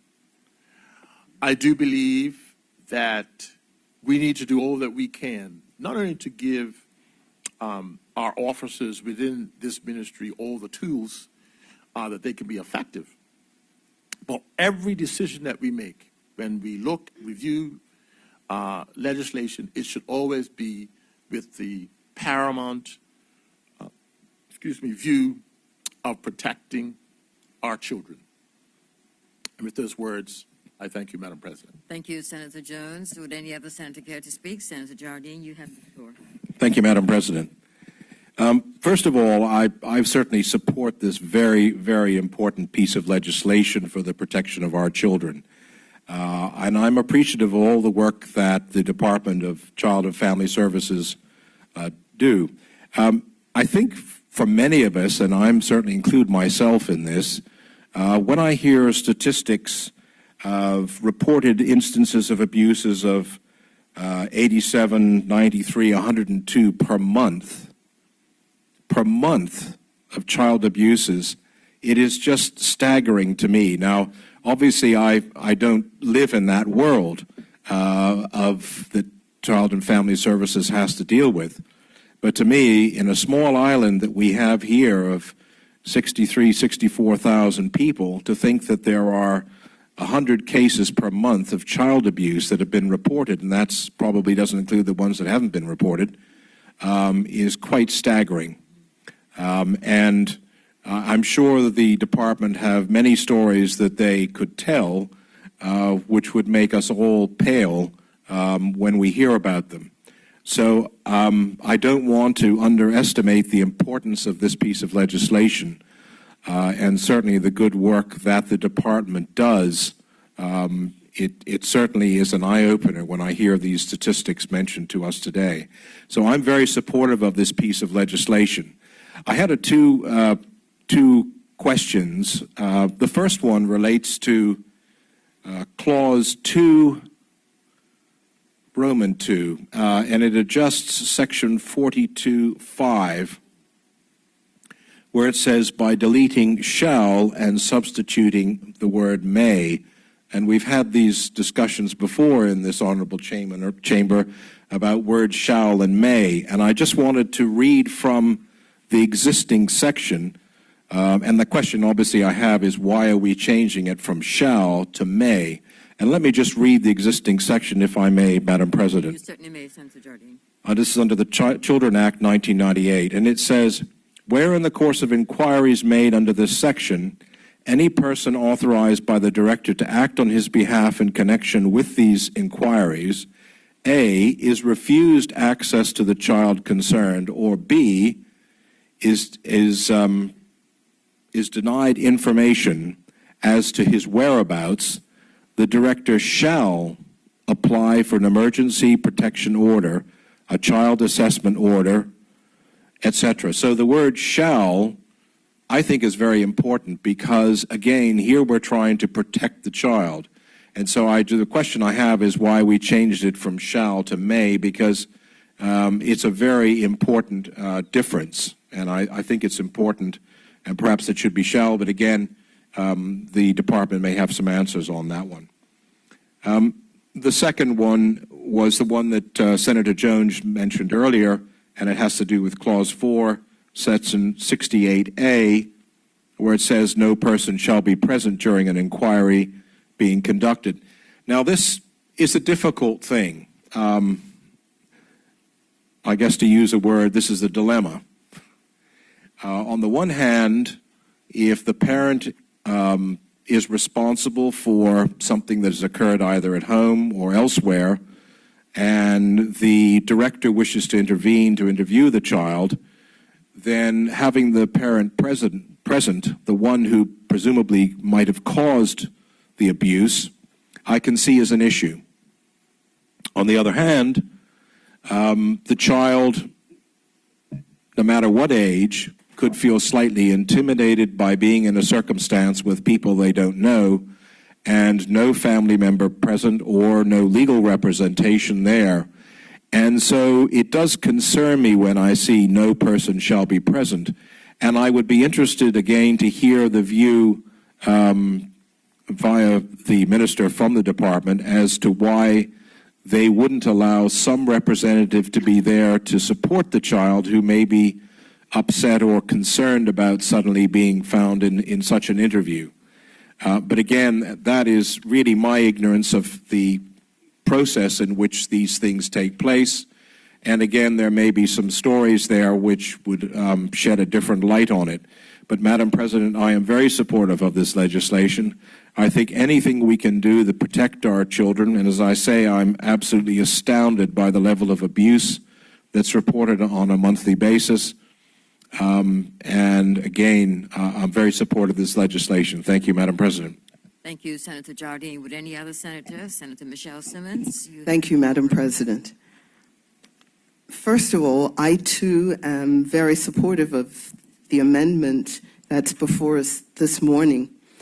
And I would also like to go to Clause 60, to the Section 4, which provides a new portion to this act where no person shall be present during the interview. Just want to give a little context to this because I had to step back from this when I first read it because it seemed to be a little over the top to me until I gave some consideration to some of the circumstances under which these interviews may have been conducted. First of all, our children have to be our priority, and keeping them safe from whatever alleged abuse may have occurred is so critical. We don't know who the perpetrator of the alleged abuse may be. And so I can understand schools being very sensitive to people from outside the school coming onto the property saying, I wish to conduct an interview with such and such a child. The natural instinct, in fact, I believe it's a requirement in all schools that since schools are in fact the guardian at the time that children are there, they are responsible for having a representative present in all such interviews. I think that's the current state of affairs. So it's not surprising that there may have been some difficulties in the past.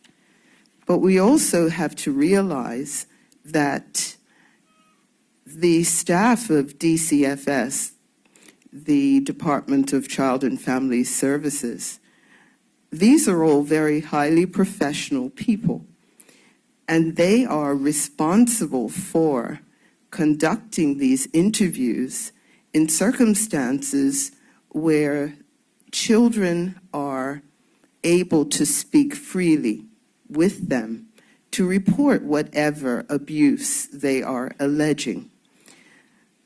The thing that helped me to see this in a different light was the fact that there will be at least 2 representatives from DCFS present during the interview.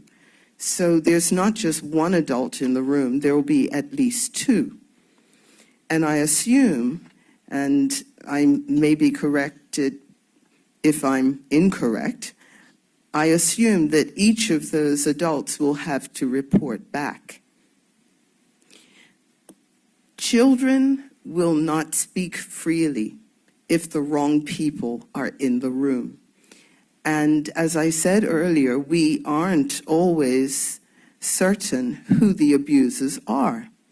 So if it's a parent and the parent is in the room, the child will not speak freely.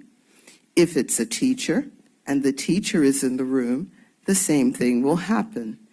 So I can understand why the amendment has been proposed, and I think it's important that since there has been consultation with the Department of Education, and they are in support of this, that there should be frank discussions by the department with all school leaders to ensure that everyone is on board with this amendment. I'm glad to see that this will apply to private and public schools, because abuse is not localized to either sector. With those brief comments, Madam President, I would like to say I do support this bill, and I hope that it will take the protection of our children to the next level. Thank you, Madam President. Thank you, Senator Michelle Simmons. Would any other senator care to speak on this bill? Senator Robinson, you have the floor. Thank you, Madam President. I support any legislation that strengthens the protection of our children. My one hang-up, or a few hang-ups regarding I guess, similar to other senators regarding that Section 4, but more so with the authority to come onto the premises of schools, I do believe that maybe something to pacify that would be a registry of up-to-date DCFS staff, just so that the school and institutions can verify from their end that these folks are up-to-date age. It's not saying that anybody may attempt to impersonate, but usually when you have these authorities that have the ability to come on to premises, it's always good to have recognition from both ends, not just from one end.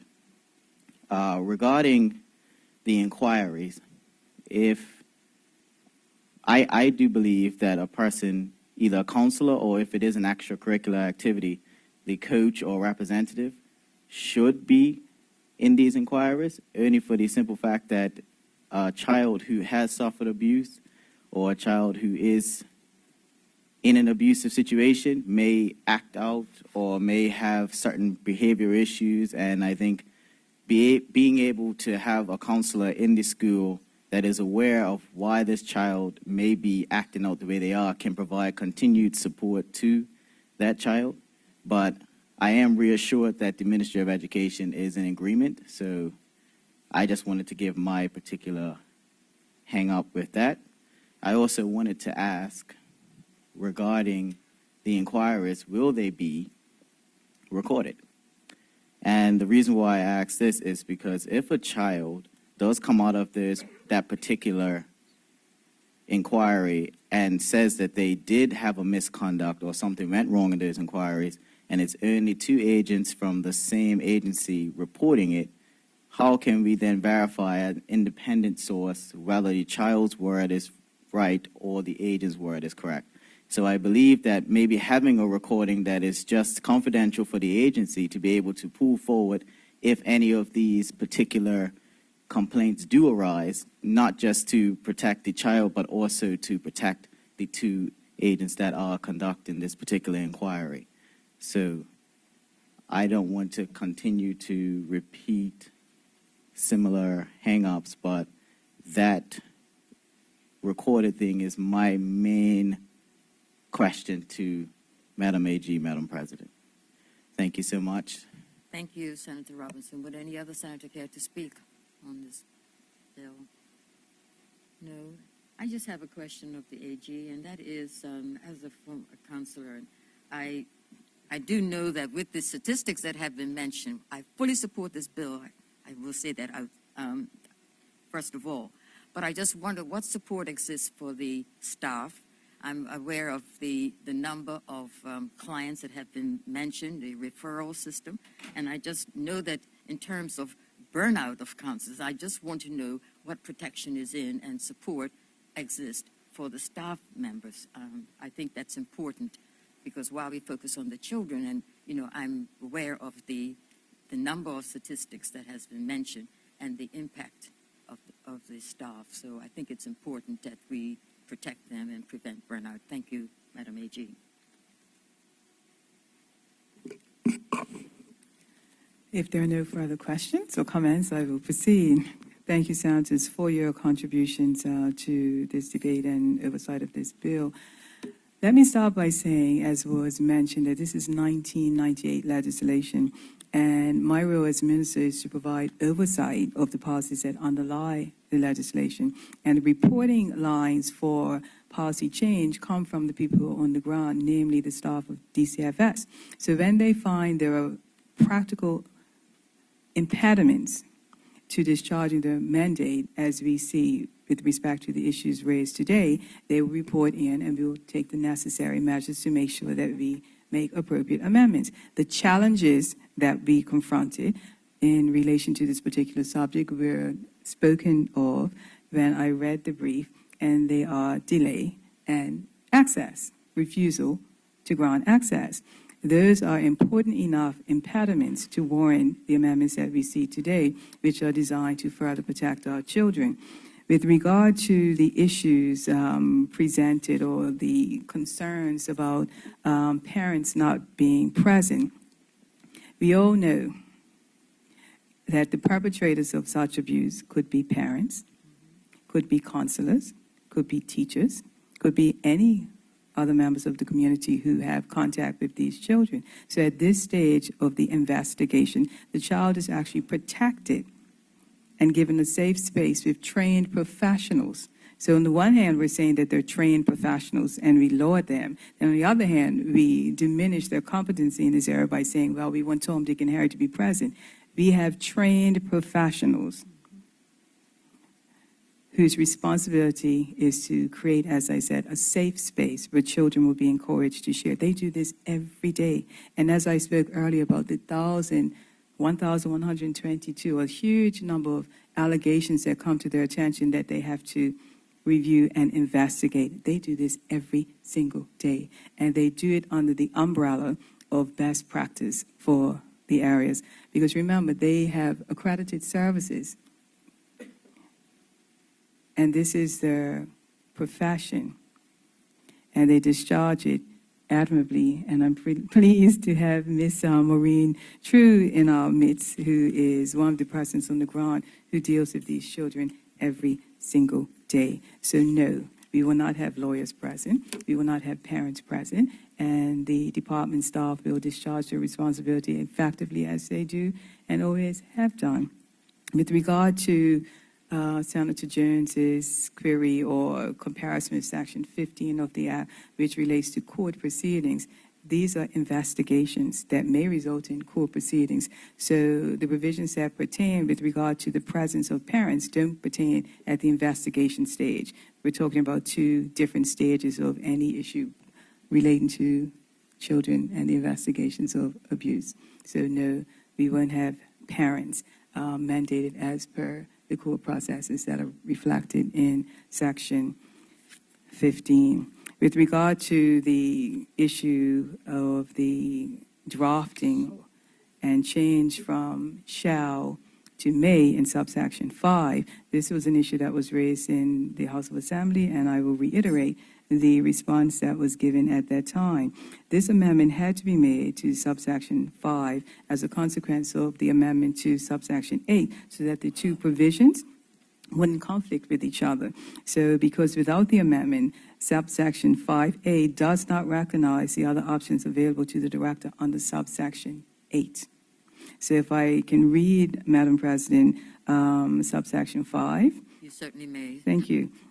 And I believe Senator Jardine already has gone through it, and I'll go through it again. Where in the course of inquiries made under this section, any person authorized by the director to act on his behalf in connection to those inquiries, A, is refused access to the child concerned or is denied information, this is B, as to his whereabouts, the director shall apply for an emergency protection order, a child assessment order, a care order, or supervision order with respect to the child unless the director is satisfied that his welfare can be satisfactorily safeguarded without so doing. So with the amendment to subsection 5, if in the course of the inquiries the director is refused access to the child concerned under subsection 5, if the director is refused access to the child, his first option is to impose a requirement under subsection 8, not to apply for an order under subsection 5.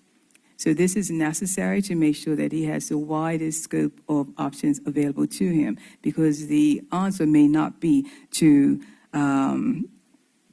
apply for that order.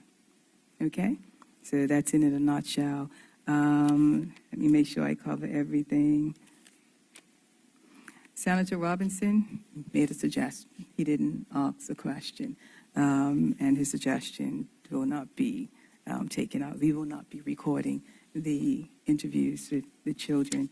With regard to the other organizations who were not consulted, yes, those organizations are not mandated to investigate abuse or neglect, nor are they trained to conduct forensic interviews. And understand this is a very specialized area where DCF staff have received specialized training. So they are used to children who demonstrate or present discomfort or insecurity. That's what they do. Okay? That's a part of their professional training. So it should be noted that most mandated reporters do not want the parents to know that they made a report, and definitely they don't want to have the parents involved in the investigation process. Also, if they are present, they could be considered a witness if the allegations end up as charges in the court. So all staff, due to the question of ID, carry ID that identifies them as staff of DCFS. So with that said, Madam President, unless there are any further questions, I move that the bill do now be read a second time. Is there any objection to that motion? No objection. I now move that section, Standing Order 26, be suspended with respect to the bill. Is there any objection to that motion? No objection. Carry on, sir. I move that the bill be now read a third time. Is there any objection to the third reading? No objection. Thank you, Madam President. I move that the bill entitled the Children No. 2 Amendment Act 2019 do now pass. Is there any objection to the passage of the bill?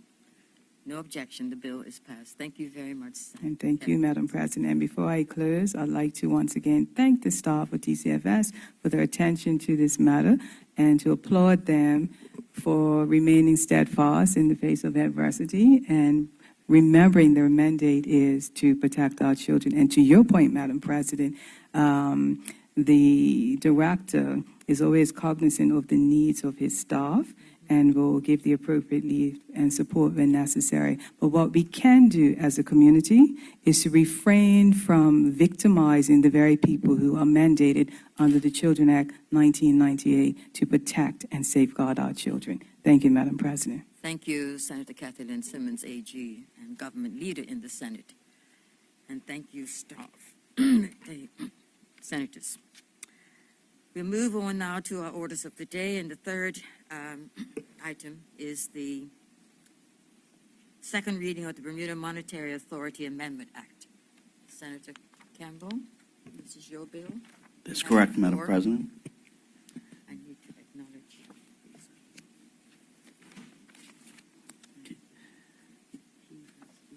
Madam President, I move that the bill entitled the Bermuda Monetary Authority Amendment Act 2019 be now read a second time.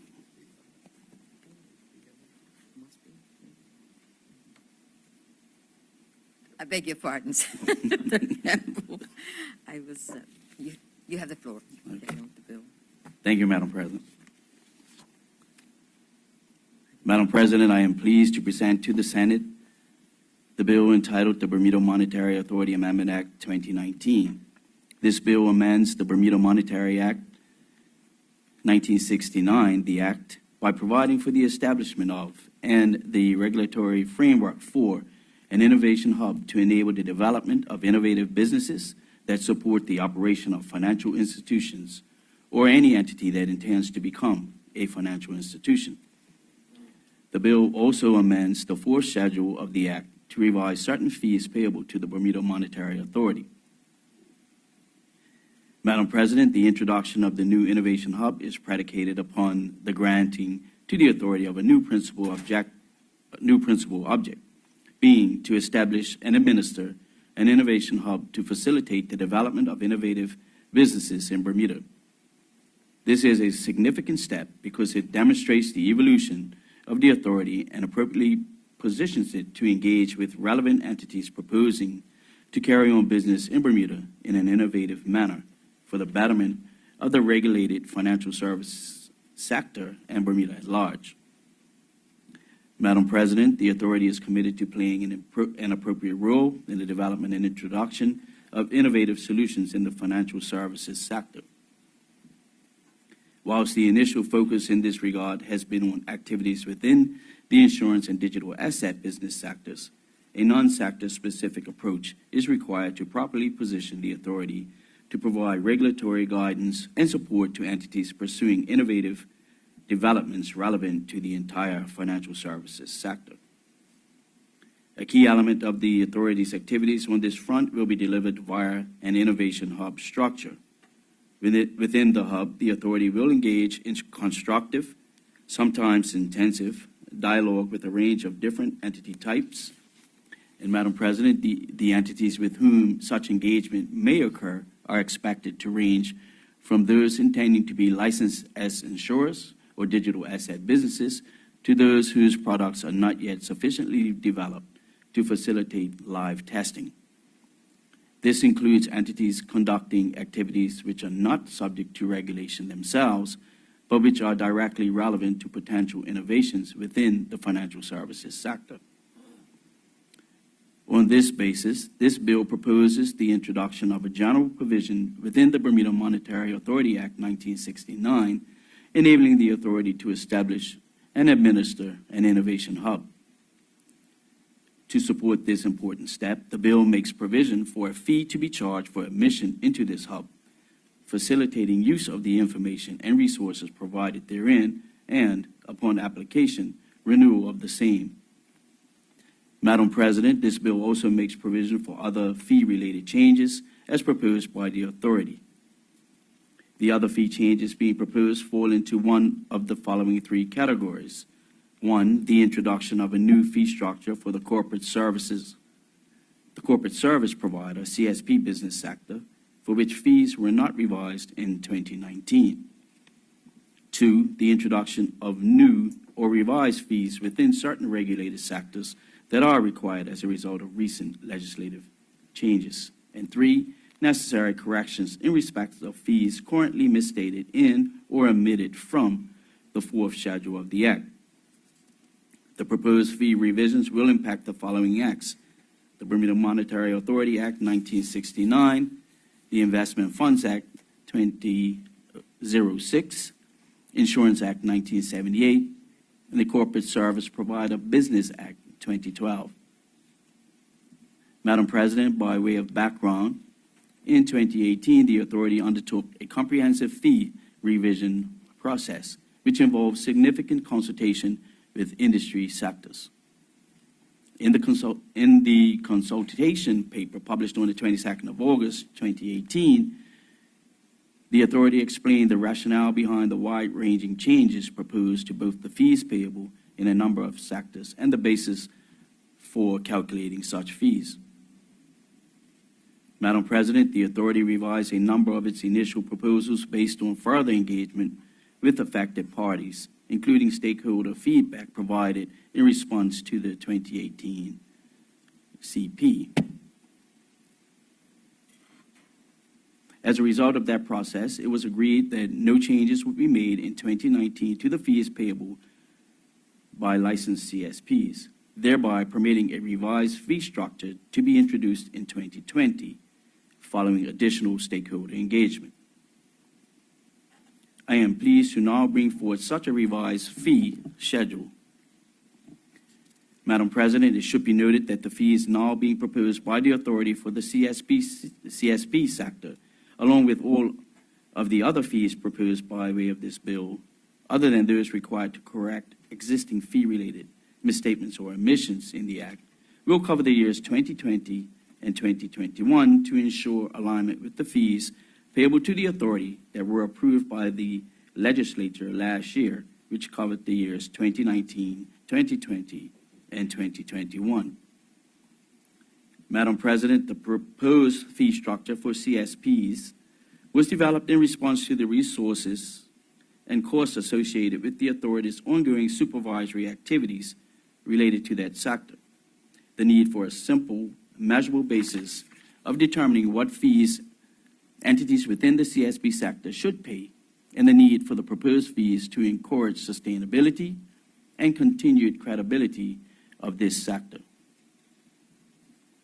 Madam President, at present, all licensed CSPs pay an annual fee of $21 per entity served.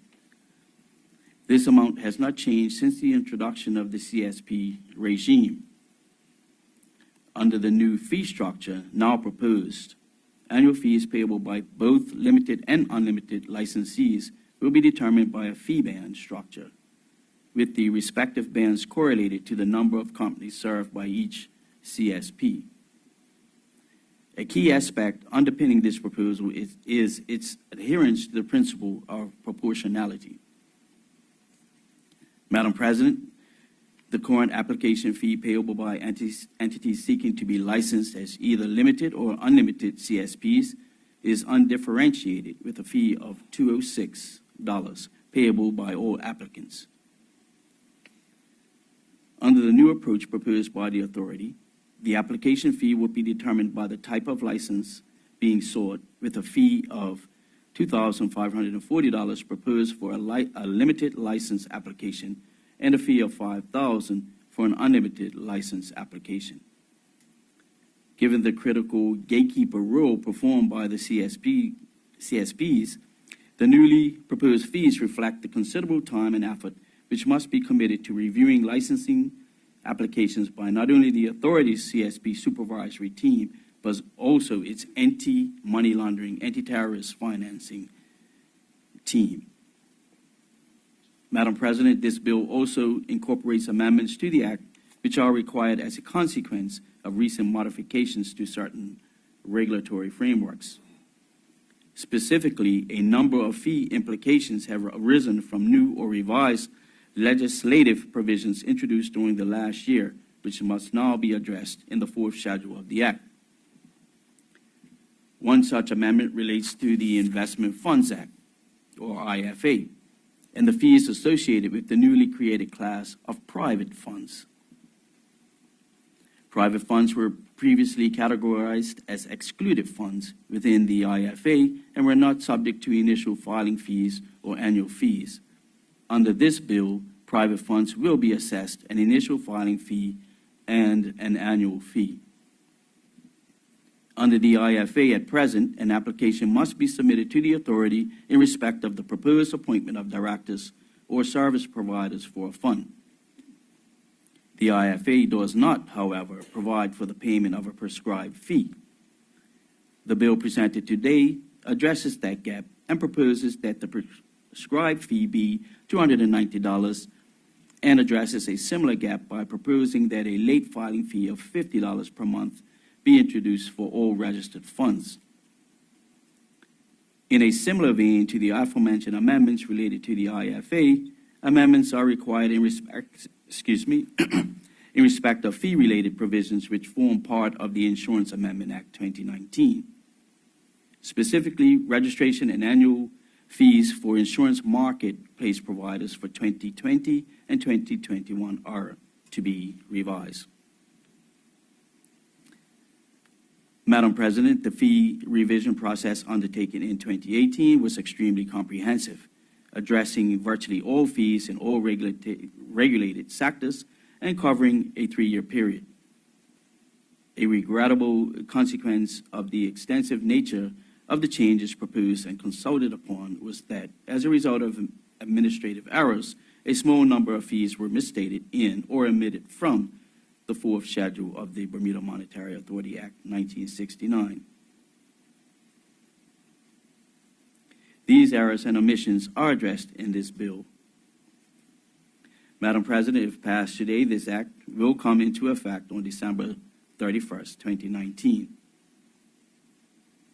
Madam President, in closing, I would like to thank all of those persons within the Bermuda Monetary Authority, the Attorney General's Chambers, the Ministry of Finance, and the private sector who have assisted with the development of this bill.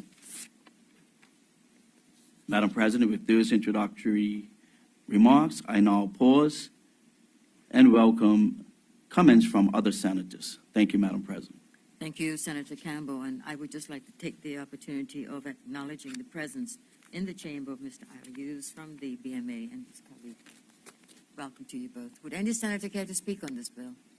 Senator Jones, you have the floor. Thank you, Madam President. We on this side, we definitely have no objections to this amendment. We support it. Any legislation that's designed to facilitate and enhance business, especially this innovative, new, exciting venture into this type of industry is welcomed by us. I would have a question of Senator Campbell, if he could furnish not only this chamber, but to the wider public, if he could inform us of, if not the names of those companies that are in the pipeline to benefit from these changes and upgrades in the legislation, at least the number of companies that are actually in the pipeline to be able to maximize the benefits of this legislation, just so that we can get an idea of the numbers that are out there that we can look forward to seeing take full advantage of this particular legislation. With that, I thank you, Madam President. Thank you, Senator Jones. Would any other senator care to speak on this bill? Senator Jardine, you have the floor. Thank you, Madam President. Madam President, I too support this bill. Just a couple of things to point out, I think, for the listening public.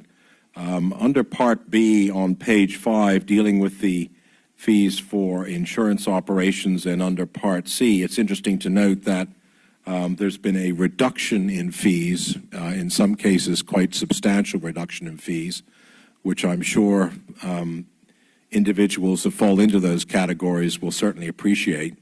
Under the Corporate Services Provider Act, Section Part B on page 7, the lower limits of a limited license, again, see reductions in their fee. For those at the higher end, more than 1,000 entities and above, their fees are increasing.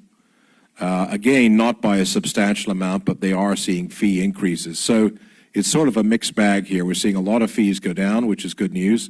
We're seeing some fees go up, but they tend to be at the higher end of the spectrum, where a company has a number of entities. And I quite understand the issues With compliance, obviously, the BMA has a role to play here, a very important role to play. And with continual changes being made and required of us as a country, the BMA needs to respond to those requirements.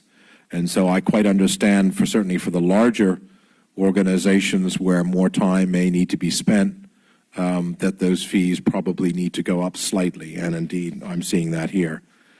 So, Madam President, with those few comments, I support this bill. Thank you, Senator Jardine. Would any other senator care to speak on this bill? No, then Senator Campbell, it's over to you. Thank you, Madam President. Madam President, in response to Senator Jones' question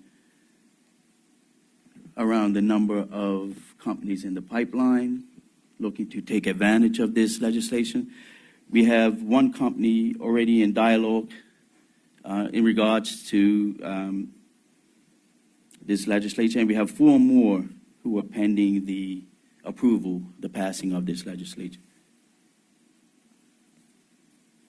With that being the only question, Madam President, I would like to thank my Senate colleagues for their support of this bill, and I would like to move that the bill entitled the Bermuda Monetary Authority Amendment Act 2019 be now read a second time. Is there any objection to that motion? No objection. Carry on, Senator Campbell. Madam President, I move that Standing Order 26 be suspended in respect of this bill. Any objection to that motion? No objection. Madam President, I move that the bill entitled the Bermuda Monetary Authority Amendment Act 2019 be now read a third time. Any objection to the third reading? No objection. Madam President, I move that the bill do now pass. It has been moved that the bill do now pass. Is there any objection to that motion? No objection. The bill is passed. Thank you, Senator Campbell. Thank you, Madam President. Moving on to the next item on the orders of the day, the Economic Substance Amendment Number 2 Act 2019. Senator Campbell, I believe that's your bill as well. You have the floor. That's correct. Thank you, Madam President. Just give me a minute. Yes, I will. And while you're doing that, I would like to acknowledge the presence of members from the Finance Ministry, and that is Ms. Where have we got here? Yes, Joe Quinn and Michael Frith from the Ministry of Finance.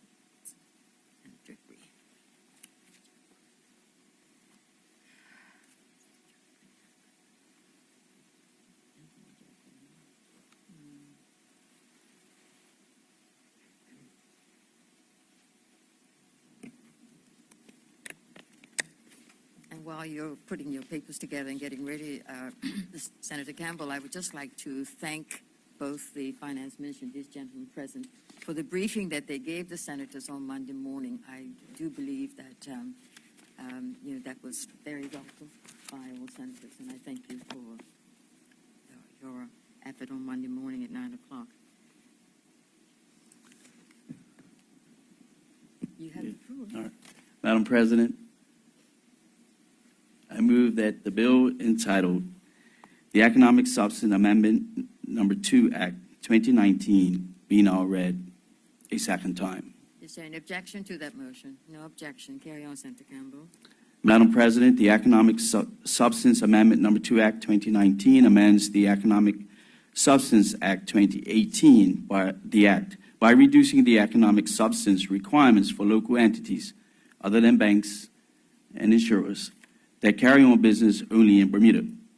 It also amends the Companies Act 1981, the Limited Liability Company Act 2016, the Exempted Partnerships Act 1992, and the Overseas Partnerships Act 1995, requiring all entities to declare annually if they are carrying on a relevant activity.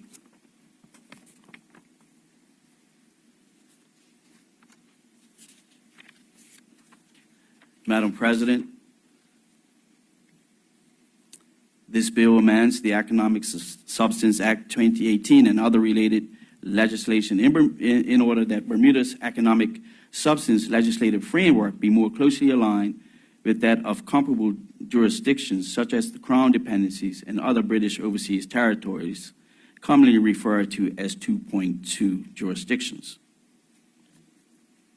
Madam President, senators will recall that following the removal of Bermuda from the European Union list of non-cooperative jurisdictions for tax purposes on the 17th of May, the Registrar of Companies team commenced work to consider amendments to Bermuda's economic substance legislation that would create parity and less opportunity for jurisdictional arbitrage between Bermuda and other 2.2 jurisdictions.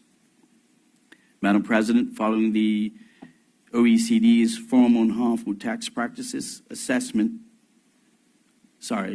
Madam President, following the OECD Forum on Harmful Tax Practices assessment of the economic substance framework of all jurisdictions, a full jurisdictional comparative analysis was completed by the Registrar of Companies team, comparing Bermuda's legislation with that of other comparable jurisdictions, specifically Cayman Islands, British Virgin Islands, Guernsey, Jersey, and the Isle of Man.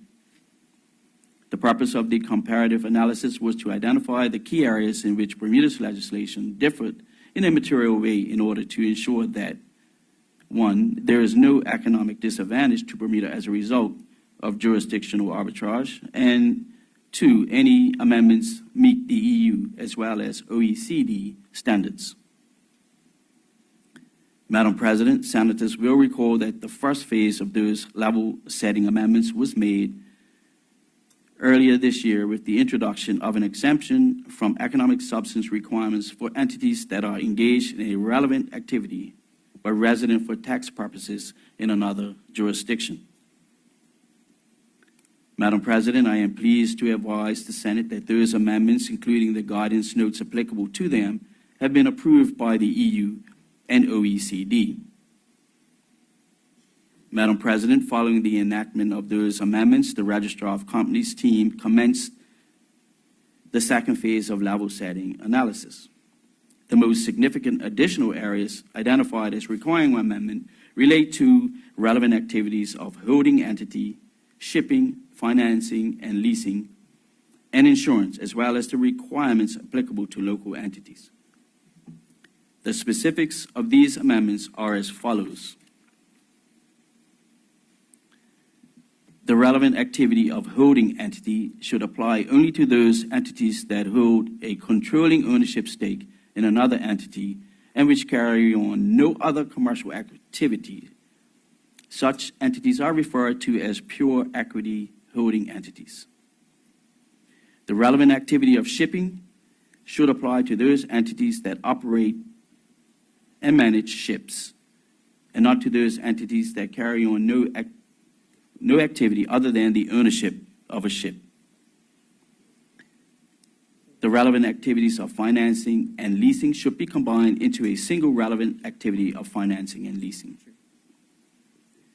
The relevant activity of insurance should be limited to insurers/reinsurers only and should not include insurance brokers, managers, or agents. The economic substance requirements should be further reduced for local entities other than banks and insurers that carry on business only in Bermuda.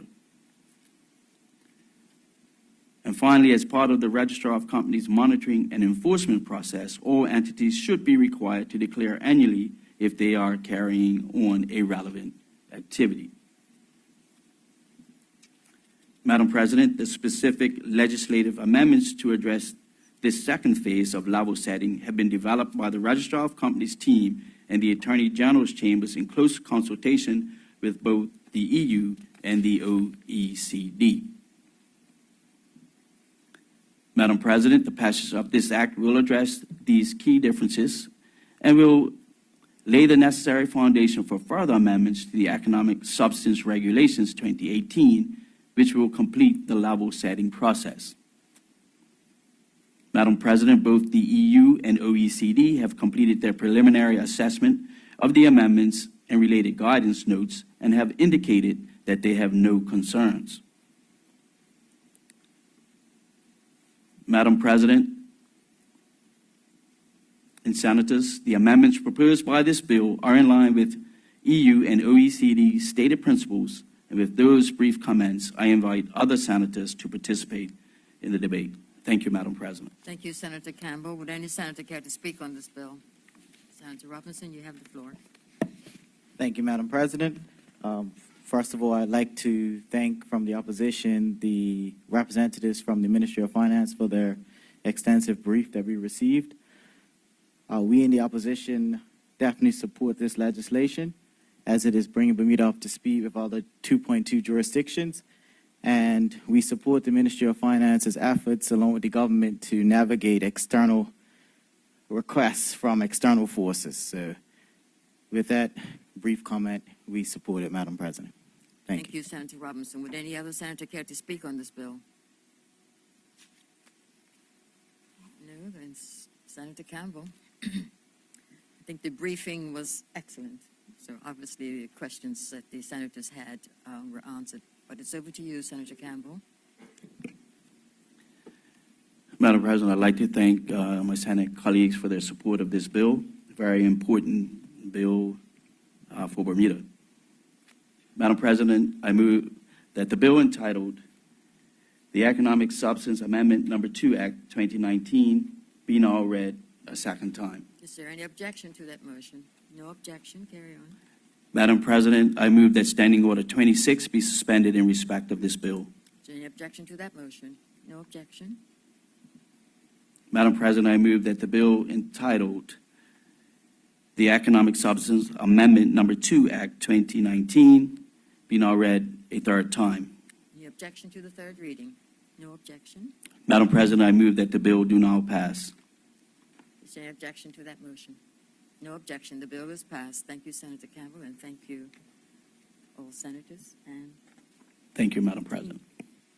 from the Finance Ministry.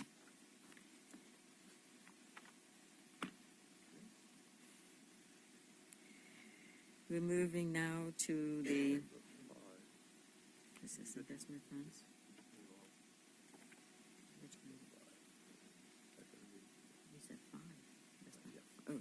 The second reading of the Insurance Number 2 Amendment Act 2019. Whose bill is that? Senator Campbell, you're busy this morning. You have the floor. The second reading of the Insurance Number 2 Amendment Act 2019, and we have Mr. Ivor Hughes with us, and he was part of the, of the briefing on Monday, and I would like to thank you for that effort. It's over to you, Senator Campbell. Thank you, Madam President. That's okay, I've got one. Madam President, I move that the bill entitled the Insurance Number 2 Amendment Act 2019 be now read a second time. Must be, I'm sorry. Is there any objection to the motion? No objection. Carry on, Senator Campbell. Madam President, it gives me pleasure to present to the Senate today the bill entitled the Insurance Number 2 Amendment Act 2019.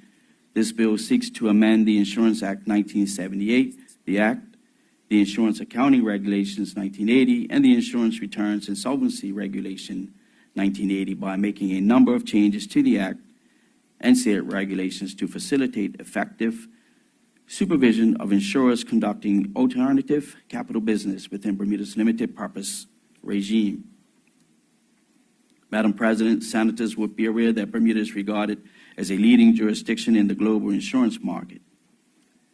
Members would also be aware that the independent sole financial services regulator, the Bermuda Monetary Authority, is and has always been committed to the enhancement of the viability of the Bermuda insurance market. Madam President, the authority recognizes the need to continue to provide a regulatory environment that appropriately regulates and supervises the insurance industry, while also demonstrating the willingness to adapt their regulatory regimes to stay in alignment with international developments and regulatory best practices. It is for these reasons the authority is proposing to update its supervisory regime for limited purpose insurers to ensure Bermuda continues to be viewed as a leading jurisdiction with an appropriate regulatory environment for the alternative risk transfer market. Madam President, the authority is proposing to amend Section 6D of the Act by inserting specific wording that will allow the authority to make adjustments to a collateralized insurer's total statutory capital and surplus. As a consequence, the authority is also proposing to amend Section 44A of the Act, which will afford a collateralized insurer the right to appeal if the insurer is aggrieved by a decision of the authority to make an adjustment to its capital. Madam President, in addition to the amendments of the Act, the authority is proposing to amend the Insurance Accounting Regulations 1980 and the Insurance Returns and Solvency Regulation 1980, the regulations, by revoking provisions relating to special purpose insurers. The removal of these provisions excludes SPIs from the annual statutory filing requirement prescribed within them. Madam President, in lieu of these provisions, the authority has drafted the Special Purpose Insurer Accounts, Returns, and Solvency Rules 2019. These rules have been developed pursuant to Section 6A(1)(f) of the Insurance Act 1978, which gives the authority power to prescribe rules in relation to statutory financial returns. Madam President, senators are advised that the authority has consulted with industry stakeholders to ensure the regulatory regime for SPIs remains prudent and pragmatic. Madam President, senators should also be aware that the authority is also proposing an enhancement to the existing Insurance Returns and Solvency Regulations 1980 by inserting Regulation 14N, the Schedule of Alternative Capital Arrangements. This schedule will require the relevant insurers to submit essential data of any alternative risk transfer business they conduct. The inclusion of this schedule will improve the authority's supervisory oversight of Bermuda's alternative risk transfer business. Madam President, the authority has noted a growing interest in the alternative risk transfer market and interest in Bermuda as the jurisdiction of choice to set up this business. The authority is of the view that the enhancements proposed today are necessary to ensure Bermuda remains a credible and viable option for alternative risk transfer business. Madam President, the amendments represent a collaborative effort between the authority and various industry stakeholders. I would like to thank all of those persons within the Bermuda Monetary Authority, the Attorney General's chambers, the Ministry of Finance, and the private sector who have assisted with the development of this bill. Madam President, I now invite comments from my fellow senators on this bill. Thank you, Madam President. Thank you, Senator Campbell. Would any senator care to speak on this bill? Senator Jones, you have the floor. Thank you, Madam President. The administrative enhancements for the regulatory framework for the insurance industry is welcomed by the opposition, and we have no objections to this. Thank you. Thank you, Senator Jones. Would any other senator care to speak on this bill? No, and Senator Campbell, you have full support. Madam President, I'd like to thank senators for their support of this bill. With that, Madam President, I move that the bill entitled the Insurance Number 2 Amendment Act 2019 be now read a second time. Is there any objection to that motion? No objection. Madam President, I move that Standing Order 26 be suspended in respect of this bill. Any objection to that motion? No objection. Madam President, I move that the bill entitled the Insurance Number 2 Amendment Act 2019 be now read a third time. Any objection to the third reading? No objection. Madam President, I move that the bill do now pass. It has been moved that the bill entitled the Insurance Number 2 Amendment Act 2019 do now pass. Any objection to that motion? No objection. The bill is passed. Thank you, Senator Campbell. And all Thank you, Madam senators. President. We now move on to our sixth item on the order paper, and that is the second reading of the Investment Funds Amendment Act 2019. Senator Campbell, you're on a roll. These are all your bills. You have the floor and you're ready. Madam President, given the time of year and my workload today, I expect a little extra in the paycheck, from Santa, From Santa, all right, yes. from Santa. I'm sure that will happen. Santa will come down your chimney. You have the floor. Madam President, before I go into my presentation, there was also an amendment to this bill. That amendment being Clause 2(1),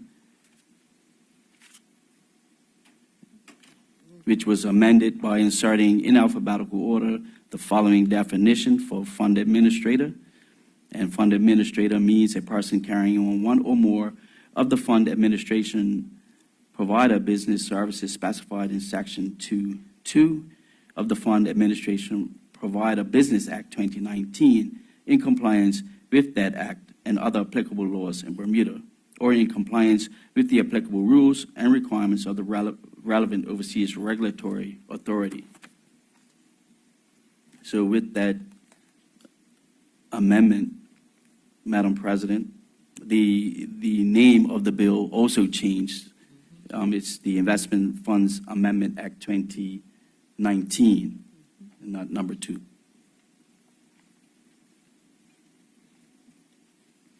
So, Madam President, I move that the bill entitled the Investment Funds Amendment Act 2019 be now read a second time. Is there an objection to that motion? No objection. Carry on, Senator Campbell.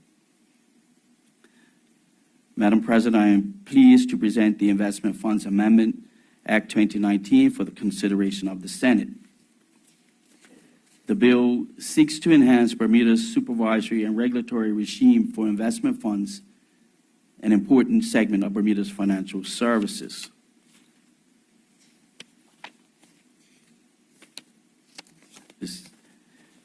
Madam President, this bill seeks to amend the Investment Funds Act 2006 to provide enhanced supervisory and regulatory requirements to apply to registered or authorized investment funds that operate segregated accounts, provide for the designation requirements for overseas investment funds that are managed or carry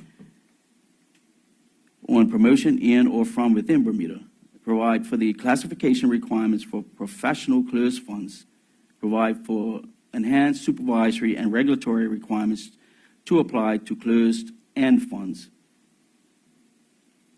to provide for the enhancement of fit and proper requirements, and provide for other consequential and related matters. Madam President, by way of background, in March 2018, the Bermuda Monetary Authority published a discussion paper which highlighted changes that the authority proposed to make within the fund administration, investment funds, and investment business regimes. Within the discussion paper, the authority proposed that the Investment Funds Act 2006 be amended in several respects to maintain conformance with international standards and ensure that Bermuda's regime remains fit for purpose.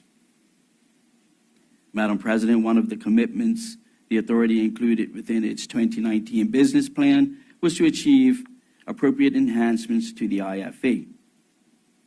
Accordingly, the authority supports the introduction of these legislative proposals relating to the supervision and regulation of investment funds to the Senate.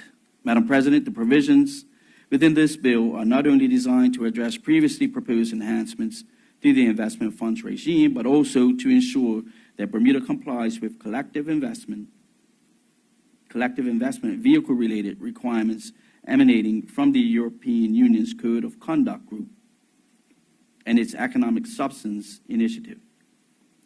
Senators are advised that the Code Group is scrutinizing Bermuda's collective investment vehicle or investment funds regime by employing a 4-pillar assessment methodology.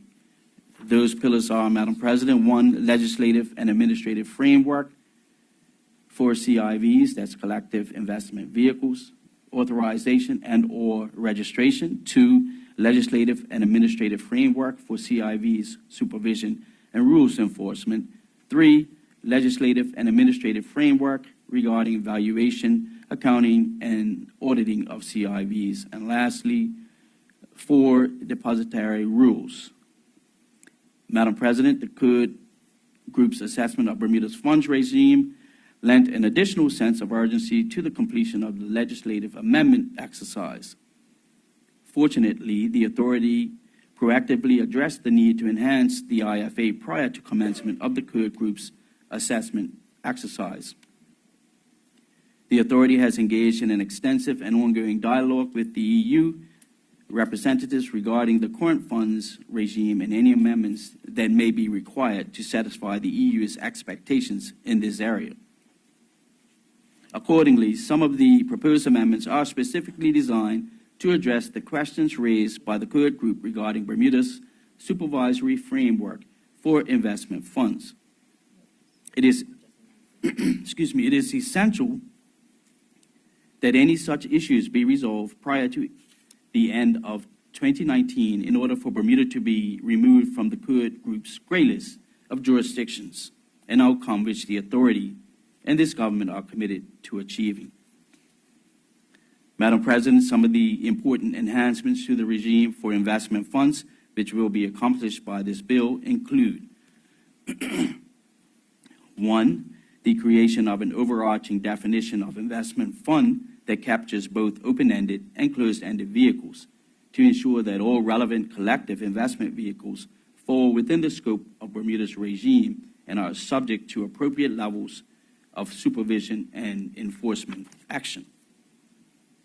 2, the creation of a new class of registered fund to be known as professional closed funds. 3, the creation of a new separate class of fund to be known as overseas funds, which is designed to ensure that any fund that is incorporated or established in a jurisdiction outside of Bermuda is designated by the authority before being managed or promoted in or from within Bermuda. 4, amending the definition of a qualified participant via a modification of the requirements to be met by high net worth private investors. 5, requiring the operator of an open-ended private fund to appoint a fund administrator. 6, imposing an express obligation that all persons who perform the functions of an operator and officer of or a service provider to a fund be fit and proper persons to act in such capacities. 7, requiring that a list of investment funds authorized, registered, or designated by the authority be maintained by the BMA on its website. 8, expanding the scope of the obligations that relate to the operation of segregated accounts to apply to all registered and authorized funds. 9, providing for notification of the winding up of an overseas fund. 10, making provision for additional rights of appeal to the tribunal. 11, requiring that a fund be operated in a prudent manner according to minimum criteria for licensing. 12, codifying the current industry practice by requiring audited financial statements for the new professional closed funds, and 13, providing for appropriate balance and flexibility in the collective investment vehicle regime. Madam President, I will elaborate on each of these points. Point 1, definition of investment fund. The primary challenge that Bermuda has faced as a part of the Code Group's assessment relates to the scope of our regime. This is primarily attributable to the fact that closed-ended collective investment vehicles fall outside the scope of the existing regime. For a vehicle to be an investment fund, participants must be entitled to have their units redeemed on a periodic basis, a feature not associated with closed-ended products. Accordingly, closed-ended funds are not currently required to be authorized or registered. Comparable jurisdictions that are not on the Code Group's gray list utilize a definition of investment fund which is not limited to vehicles in which interests or units are redeemable at the option of the participants of the investment fund. Point 2, professional closed funds. The regulatory requirements of this proposed new class of funds are similar to those that apply to professional Class A and B funds. Professional closed funds will fall within the category of registered funds, and it is anticipated that it will be the class under which a majority of the closed-ended vehicles that are typically established in Bermuda will register. Point 3, overseas funds. Investment funds that are incorporated or established in a jurisdiction outside of Bermuda must be designated by the authority as an overseas fund before being managed or promoted in or from within Bermuda. The operator of the fund will be required to certify to the BMA annually that it continues to satisfy the requirements to qualify for designation.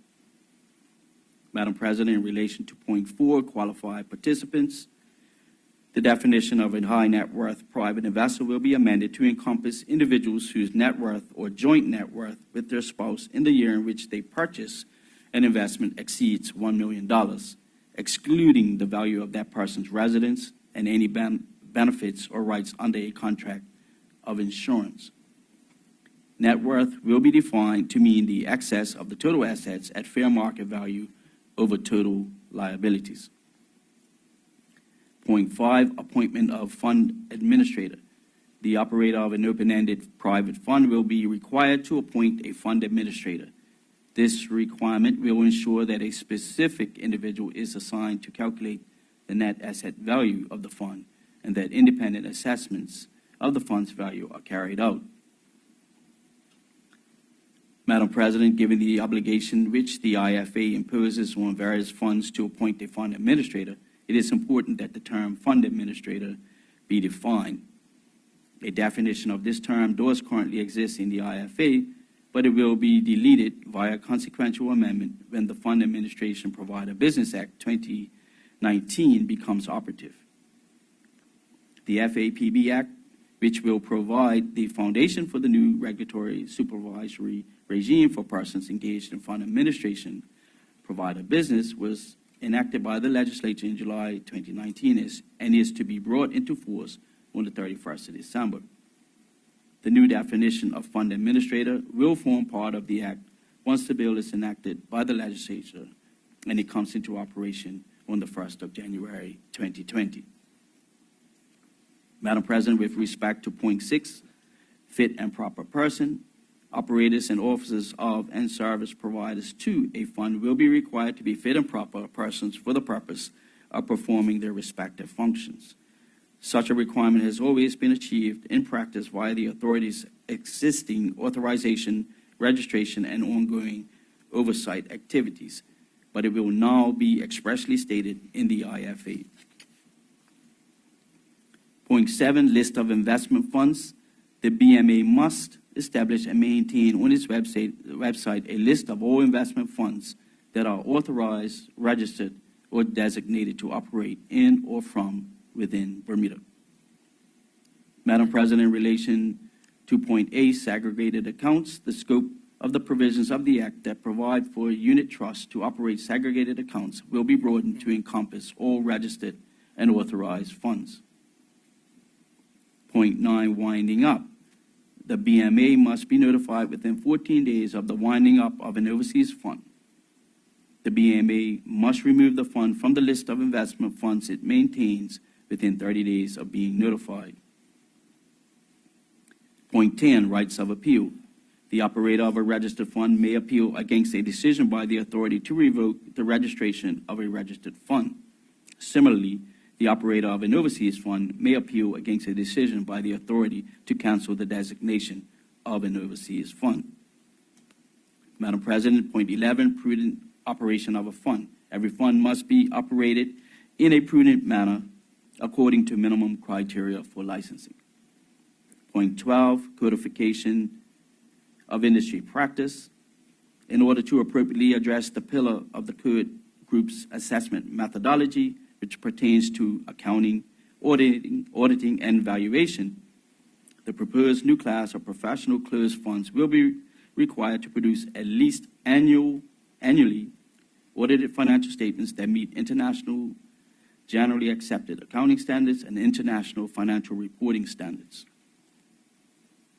Madam President, point 13, balancing the funds regime. With a view to providing appropriate balance and regulatory flexibility for Bermuda's collective investment vehicle regime, the bill incorporates requirements relative to the revocation and cancellation of the registration of a registered fund, and makes provision for the authority to grant any class of funds an exemption from certain legislative requirements, where 1, appropriate arrangements are in place to safeguard the interests of participants in the fund, 2, compliance with the requirement would be unduly burdensome or would not achieve the purpose for which the requirement was made, and 3, the exemption would not result in undue risk to persons whose interests the requirement is intended to protect.